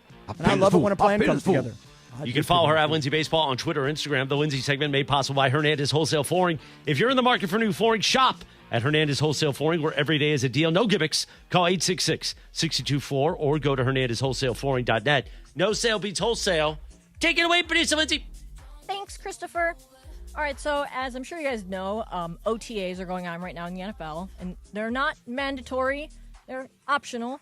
And most of the time, veterans don't really go to these things, the big stars. Some guys do because they want to be a good example, but most of them don't. And that goes for Myles Garrett, the best player on the Cleveland Browns, Defensive Player of the Year. Definitely the closest, he's a huge star, especially for the Browns, who are terrible. Well, as you also know, the Browns fired their coach, Kevin Stefanski, at the end of last season. They hired Todd Monken, and everyone is making a big deal out of this exchange that they had with Monken after the OTAs today. We threw interceptions in 7-on-7, for God's sakes. I mean, who does that? There's no pass rush. I mean, it's embarrassing. For the record, have you had any face-to-face with Garrett yet? Myles? Yeah. No. So everyone's freaking out because Todd Monken still hasn't met Myles Garrett. They think this is a huge deal and that he should have gone out of his way to meet with him in person at this point by now. Do you think this is a big deal, Cappy? I do. First of all, when you start ripping your team when you're a new coach because guys throw interceptions in 7-on-7, hey coach, why don't we lighten it up a little bit? Okay, right. It's early OTAs. Let's chill out. Okay, Francis, calm down. It's May, right? Right, We're in May. exactly. Right. Hey, But- he wants to show everybody he's fired up though, Cappy. Oh yeah, he is. Lighten up, Francis. That's my thought for the coach. But here's the thing: when you take over a team, the number one thing you need to do is ingratiate yourself with the biggest star, because the biggest star is either going to help you in the locker room or he could work against you in the locker room. So you travel to his off-season home. You knock on his front door. You bring the brother some flowers, okay? And you sit there and you kiss his ass. And the fact that he hasn't done that is bad. On the other hand, you're Myles Garrett. Hey, bro, you're our biggest star. You're our highest paid player. How about showing up at the facility and meeting your new head coach? So if this story is true that they haven't even said hello to each other and met face-to-face, I put it on both of them. So that's probably Who's the new coach in Cleveland? Todd Todd Monken. Monken. How do you not meet Myles Garrett yet? And he was at the last Cavs game, so he was in Cleveland. I know he was vacationing for a while because he kept posting. You're saying Myles Garrett was at the Cavs game? Correct. That's because we were just talking about him. No, I know. I didn't know if you meant Todd Monken. was at the Cavs game. So I'm saying Myles Garrett. I know he was traveling. He was out of the country doing his vacationing for a while, but he was just at the last Cavs game. So it's not during rookie mini camps and stuff. So it's not like they're not in the same city.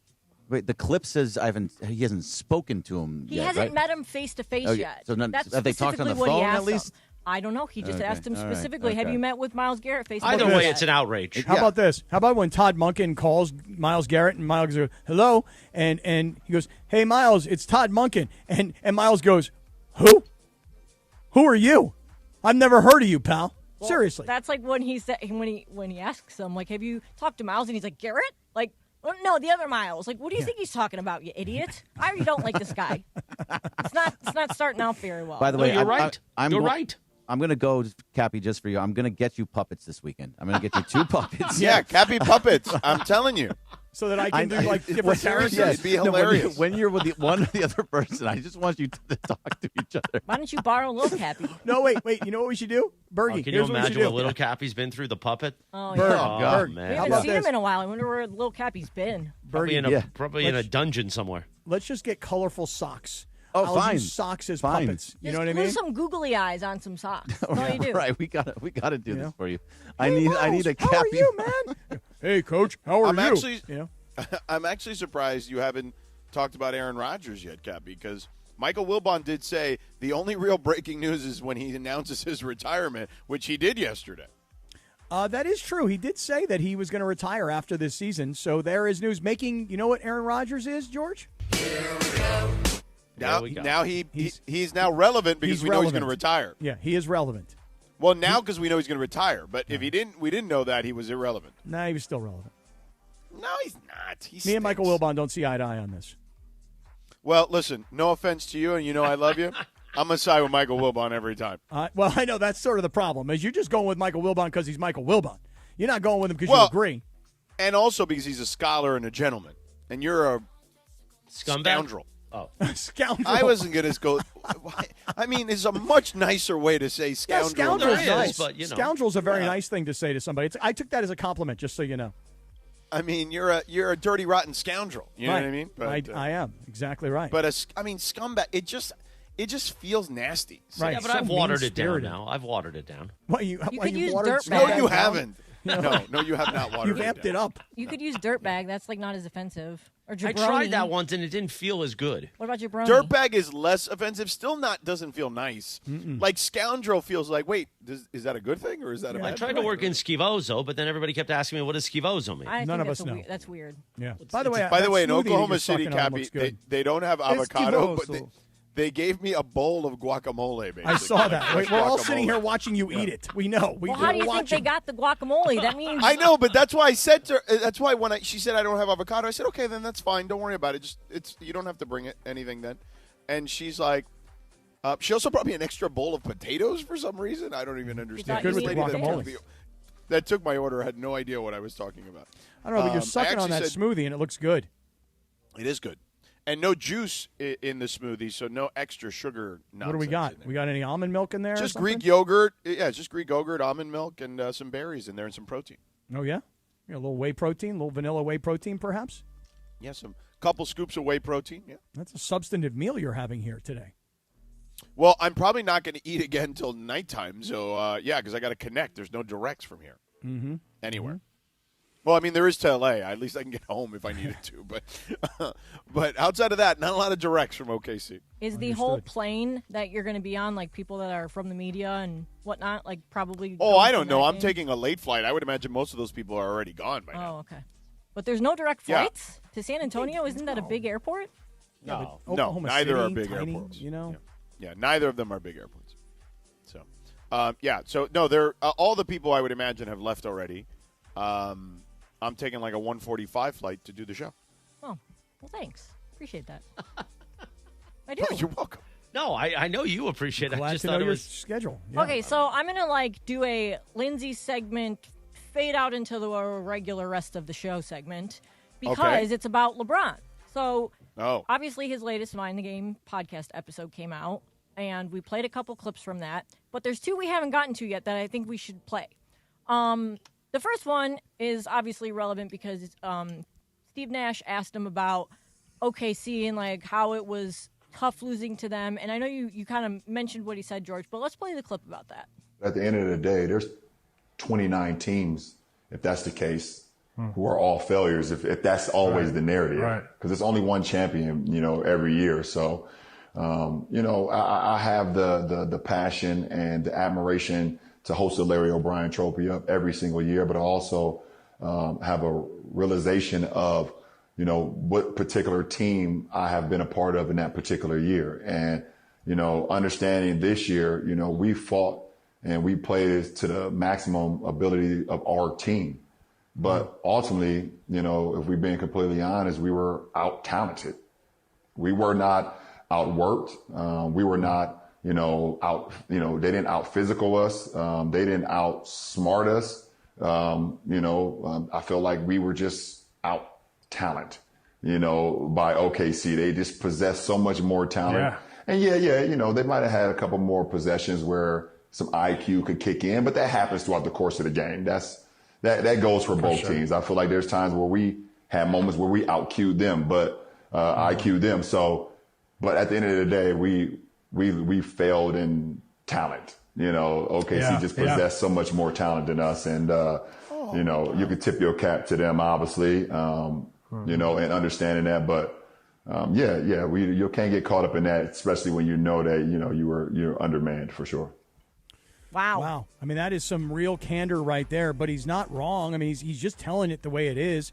Listen, I mentioned this to you earlier in the show today, George. When you look at Oklahoma City last night, they had 4 guys that came off the bench who all scored in double figures. And when you look at their starters, they had 3 guys who scored in double figures, including Shea, who had 30. So when he says outmanned, we've talked about how much deeper Oklahoma City is. He said out-talented, Cappy. Out-talented. Talented. But that's because what he's saying is that they have more guys who are exceptionally talented. Roster construction. We have some talented guys and some guys that can compete if it was 5-on-5. But when we get into 6 through 12, they've got 10, 11, 12. The Lakers have 6, 7, 8. 6, 7. Thank you. So he's right. He's not telling us anything we don't know. He's right. It's just interesting to hear him say it. Gee, I wonder where we heard roster construction all season. Well, I mean, I'm the smart guy around here who's been saying that all freaking season long. None of you guys listen to me. Except for that 1 week, like 1 week of the season when they were, after they had done really well, and you were just like, hey, but I thought they can't win because of roster construction. So you kind of had a moment there, Cappy. You were giving me all sorts of crap that for like 3 days. I mean, listen, when I can, I do. I mean, it's not that often, but when I can, I got to go for it. All right, so and what did I say? Just wait. Yeah, just wait till they see Oklahoma City or San Antonio. Just like with DeAndre Ayton, just wait. Just wait. Yeah. All right. I mean, listen, they got a lot of things to work on this offseason. Hey, Lindsay, you say you want to play another one of these LeBron? Okay, I want to hear the other one because I would, before we get off of this LeBron thing, I'd like to go back to the original one we played where he talked about June, July, or August. I think that's an important one we should replay. Okay, well, here's this. This goes back to his decision of what he's going to do this offseason. So, how he talked about winning being like the most important thing, but then he says he has a 1A and a 1B. So here's what he said about that. The other part of the equation is family. I mean, your kids have grown up for the most part in LA. Yeah. You got to consider that. At the same time, like you're not going to go sign a 6-year deal somewhere. So it's, but it's still a consideration that I think is. I'm having been there at the end of my career when I went to the Lakers. It was a tricky decision for me. And you got to weigh all these things. And I imagine that's something that's important to you. No, it's very important, and it's up there. I mean, 1A and 1B is like where do I feel comfortable with doing with my career, but also with my family. How do they feel about whatever decision that I'm able to come up with and make, and that's a joint decision as well. I give them the insight, both my boys, my daughter, and my wife. So it's 1A and 1B. I don't think one is higher than the other, whatever the case may be. That's very important. Obviously, having an opportunity to spend a lot of time with Bronny over the last couple of years, that's great. And, Bryce is, going into his second year at AZ at Arizona. My daughter will be 12 in the fall and she's, doing her volleyball thing. And, it's a decision that will be made between all of us. Obviously, I know my family will give me the final say so as they've always done and always respected it. But I'm definitely conscientious about like, their feelings and, their dad being around or not being around as much as they would like. So that's definitely important. Mm-hmm. So, by the way, I can't believe the daughter is 12 years old already. Well, she's a really good volleyball player, and that got me thinking. I was just like, well, volleyball. A lot of NBA players' daughters have, and athletes, players, football players too. Actually, now that I think about it, have become great volleyball players. I mean, Sean Taylor, may he rest in peace. His daughter is a star volleyball player in North Carolina. Jermaine O'Neal's daughter is somewhere, and she's like one of the best volleyball players in the country. It's not surprising for sure. Tim Duncan, I believe, too. Isn't his daughter a volleyball player? I want to say at Stanford, maybe. So LeBron's daughter, Zuri, is really good. And I was kind of scrolling on his page to see, because he was, he randomly tweets things about his podcast and whatever. And I noticed that there was a tweet from a couple weeks ago, and he retweeted a post about his daughter kicking off the League One volleyball championship down in Long Beach. So then I clicked on that, the League One volleyball thing, and at the same time that the podcast was posted, the Mind the Game podcast was posted, League One volleyball posted that they have a new team going into season 3, and it's going to be in Miami, Florida. So, hey, that got me thinking, maybe that's where he's going to go because his daughter and her volleyball, he did mention that. Yeah, hey, LeBron to Miami. I mean, yeah, I don't see that. No, I like the way you're thinking though. I feel Lindsay. I'm just trying to connect the dots here because you're being like an internet sleuth. Yeah, that's right. That's what I do. Mm-hmm. I always try and I'm like a detective, and I feel that's like some kind of hint. I don't know. I don't think it's a hint. I think that. I'm just saying it definitely has me thinking. I mean, you guys don't have to buy it, but no, it's okay. But here's the thing.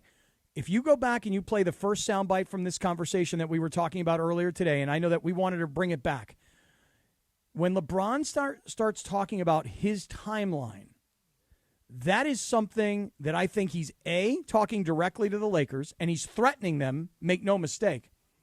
And B, it tells you maybe he is contemplating playing somewhere else. Would you replay that one? Let's touch on your future. A lot up in the air for you. Yeah. How are you approaching this, being that you have had already, I think I saw the other day this great thing. It was like you've had 4 Hall of Fame careers. So here you are having accomplished literally everything. Yeah. But you are still doing it at a really high level. And so you got to decide, do you want to play? Where do you want to play? Right. Who do you want to play with? All that stuff. What goes into that? I mean, where is your mind right now? Are you thinking about it every day? Are you getting close to feeling a direction, or are you just like, I need some time still? Yeah, I'm still in the moment of like just taking my time and saying I haven't even really thought about it too much. Obviously, I understand that I'm a free agent and I can control my own destiny. If being here with this franchise, for the foreseeable future, or if it's going somewhere else. But like, I haven't even really even got to that point. I haven't even taken my family vacation yet, which is going to happen after Memorial Day. That's kind of the thing at the forefront of my mind. But, I think at some point, up in June, late June, as July roll around, free agency starts to, gets going, and, as, July rolling, maybe into August, we start to kind of like get a feel of, what my future may look like. If it's continuing to play the game that I love, which I know I can still give so much to the game and play at a high level, or if it's not. So, but I have not got to that point yet. And, when I get there, it'd be fun to kind of see what the future could hold. Either if it's, like I said, in another NBA arena for another year or not. Is he out of his mind? Seriously. Is the podcast called Out of His Mind, the game? That's a good promo. That's fantastic. Is he nuts? What is he talking about? June, July. Listen, I'm going to tell LeBron something. Hey, LeBron, NBA free agency starts in late June, if you didn't know. Okay, it's on my calendar because last year Sedano freaking beat me up over know the calendar, bro. So I know the calendar this year, bro. And in late June. And what did Wendy say about the calendar, bro? And free agency? That LeBron has to be first for the Lakers. He's the first order of business that they need to decide if they're going to sign him or not. Because, bro. $60 million cap hold. Yeah, they can't do anything until they figure that out. If he thinks that the Lakers are going to wait around for him until August, hey, bro, I don't know what you're thinking about here, man. Seriously. I think that he's Vacation. saying... Banana boating. Yeah, I think he's saying, like, I'm going to do what I want. Bleep you guys. I don't think he's worried about... You know what I mean? Like, I think he's still trying to puff his chest. Well, he may be. And you know what the Lakers should do? Hey, LeBron, if we don't have you signed at the beginning of NBA free agency, we have to think about our organization. We have to think about what we're going to put on the floor next year. And if you don't want to sign with us right now so that we know what we've got and we know what kind of money we've got available to us and we know what positions need to be filled for certain, if you're going to wait until July or August, then I'm going to just tell you something right now. Go play in Cleveland. Go play in Miami. Go play in New York. Go play somewhere else because we can't wait around for you. But you see, I am agreeing with you. He is puffing his chest. One more time, just remember, I'm the guy that just won that playoff series. I'm the guy that sat on the bench and went, I'll come back as the number 3. I'm the guy you guys all said, you got to be the one again, LeBron. Help us. I did all of that for you. So guess what? It's still my team. I mean, all these stories that are coming out more and more, the David McMenamin story, there was the Baxter Holmes story earlier in the year, and now this, the Mind the Game, talking about if I'm in another place, I'm waiting till August. It doesn't seem like he even really wants to come back here, does it? Putting all three of those things together. Listen, if I had to take a real guess, I think he wants to come back to the Lakers, and I think he will come back to the Lakers. But when you start, I'm going to use this. He wants them to want him back. Yes, I think Sedano's wry smile right now is amazing. Yeah, let me hear it. He's just George. waiting for Cappy to deliver something. Nah, I don't need. Just give it to me. Go ahead. I'll take it. It's probably my comment, to be honest with you. Listen, this is a negotiation as much as it is anything else, and I think he's doing the right thing. I think that if I were in his shoes, I would say this. And then you force the Lakers to show their real hand. Okay? Remember Brian said they better come correct with the contract. If he feels insulted, he'll go take the mid-level somewhere else. Yeah, and he also said that he thinks it'll be a standoff between, like, who's going to call who first. Right. So he sent the first shot across the bow. That's right. Right? Mm-hmm. And that's it. And it's like, yeah, maybe, I know it's going to start June, maybe, July, right? Like, maybe it'll be till August before I figure it out. And then he wants people to react the way you reacted. Yeah, right. And for them to create a sense of urgency. And then once they do, because Brian is right, it needs to be him. So if what he's saying is, you better get that offer to me quick. This is how I interpret it, to use a phrase you like to use. I know we have multiple interpretations. Wait, Keep going. The LeBron interpreter. Boop, boop, boop, boop, boop, boop. So my interpretation of it is, you better get that offer to me soon because I want to go on vacation, and the longer you take to send it, the longer it's going to take me to mull it over. So send it, come correct. If you're going to ask me to take less money, have the plan in place. Tell me who, what, when, how, and why. And then I will decide. And if not, then I'm going to go to Miami because my daughter's going to play on the new volleyball team. Yeah, I don't know about that. That part I don't know. I think he's going back to Cleveland. I mean, if he leaves, he's going back to Cleveland. You need your own subreddit, Lindsay, of just going through all of the conspiracy theories and just like putting dots together. Hey, at least all I'm over not the place. like tracking jets and stuff, like private jets for, Now that was just free JP agency Hornstra meetings. and Yeah. getting the things wrong with Shohei. Oh, I did that once with Dan Gilbert, and I was right. When he At least came, you were right. Speaking of Miami, when he came to Miami, Tracking planes. do the mea culpa to LeBron in 2014. Mm-hmm. There's an app where you And then can, I saw LeBron's house. Mm-hmm. I used to live in a condo. LeBron's house was maybe like a mile or so, maybe a mile and a half from where I lived. There you go. And he lived in like a regular neighborhood at that point. Like it was a very ritzy neighborhood, but it was a regular neighborhood, like no like guard gates or anything like that. And I remember driving down a main drag, and all of a sudden I looked down the street where he lived, and I see these moving trucks, and I'm like, oh, that's interesting. And I just literally I just pulled over my car. I didn't go down the street. I just like snapped like, oh, here are these moving trucks coming out of this street. And I remember it was like a big thing. And people were like, that's not where LeBron lives. You're so full of crap. And I'm just like, okay. I'm like, he lives on that street, bro. The cars are pulling out. Like, what do you want me to tell you? Right. You see the license plate? LJB. No, well, it wasn't his car. It was moving trucks. We'll get a little LJB. They were moving trucks. It wasn't. And they were coming. I mean, he lived at the far end of the street, but they were coming onto the main drag, a bunch of moving trucks. All right, it's already 9:55. Time to get up out of here, Cappy. You and I have tomorrow Really, off. that quickly? Wow. Yeah, fast we show today. flew by, man. Mm-hmm. I don't have the calendar for today, so we'll skip Don't Sweat the Small Stuff. I'm going to try to not sweat the small stuff this weekend. Time for the Dealer's Choice Real Deal. Thanks to Sellers Advantage. Want to sell your house before you call an agent? Call Sellers Advantage. They'll buy it as is with a competitive cash offer. No repairs needed. They make selling easy. Call 888-390-AS-IS for a no-obligation offer or visit sellersadvantage.com. Providence Realty, DRE 01915-212, Cappy. I'm going to make this very, very quick today. I'm going to send a shout-out and some really good job to our young brother Kasim this morning. Man, mailing it in. Yes, shouts out to Kasim, but that's what you're going to do, mail it in. At GKB, one of the things about working at GKB is everybody encourages everybody else to tell their teammates when they do a really nice job.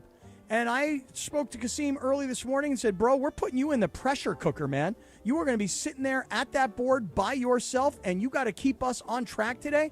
And I'm just here to tell you, you know what? This young brother deserves a big, attaboy, because he did a great job today. Ran a very tight board, kept the show on track. And hey, Kasim, really nice job, man. Don't let Chris distract me from giving you a compliment. Great job by you today, Kasim. Hey, man, I appreciate that. Yeah, Thank good you, job. Cappy. Yeah. See, Tomorrow that's should be interesting with Funches doing it. That brother tomorrow will be a Kasim, disaster. You think he watched the game last night Not a chance. or tonight? I think he even said in the text he didn't. Right? Shut up. Again? Yeah, I think so. I'm not in that one, so I don't know. Oh, yeah. What was he watching instead? I think he said he didn't. Unbelievable. No, he was watching the game yesterday. Or I think he said tonight there's something that, he probably won't. He was like giving the preview that there's something But he's going got on like there. a reservation at Chili. Right, he's not going to watch the Knicks and Cavs. Right, yeah. He Love Island but he tonight felt or something? shamed. He felt shamed not watching the Spurs and Thunder. He should be shamed. That's exactly right. I'll tell you this, though, guys, as we go into this holiday weekend, man, I was very emotional over the last couple of days because, my daughter graduated from college. Okay, fine. Lots of parents get emotional around that. And I started realizing that I think I'm getting emotional because I realized my daughter's moving home. She moved home last night. She literally moved back in last night. So when I had these tears rolling down my face, I was like, is it pride or is it fear? And I how actually much think is it I'm going to cost petrified. you now? Your credit card bill is going to go way up. Exactly. And the thing is, and I was looking at it Oh, my like, God, I don't have to pay the rent anymore down there. I don't have to give her any kind of, cash allowance, so she can survive a little bit. I'm like, she's moving home. This is going to save me a ton of money. And now I'm petrified that it's going to cost me more money having her live here. So, Cappy. And then you take it out on us trying to negotiate and squeeze every cent out of us. I mean, help me out, bro. Yeah, bro. Well, you just said you and Sam Pines did a new deal. You guys figure it out. We did. We opened a new partnership. You'll hear about it next week. It's awesome. Can't wait. All right, that's going to do let's it. Get out of here. Hey, are you going to really go up to the roof today and see the brothers across the way? Come on. You going to sing for R. Kelly? I never said. I said the inmates. Well, yeah, but I mean, they're all white guys, black guys. It doesn't matter. Everybody's a brother. And let me tell you something. I'd want to go up there and see what's going on. I mean, I'm going to, yeah. But first, I'm going to get some Italian beef. Don't forget to send me a picture of your meat later. I want to see what I want to see okay, that steak. it's time to that you go. got. I'll see. Have a good night, guys. I'll send you afternoon meat and nighttime meat. Don't worry. Okay, you're gonna get multiple meat. I want both. Everybody have a great Thursday. Cappy and I will be back Tuesday at 7 a.m. Tomorrow, Sedano and Trudell. Everybody have a beautiful Memorial Day weekend. Great job, Kasim. Have a great day, everybody.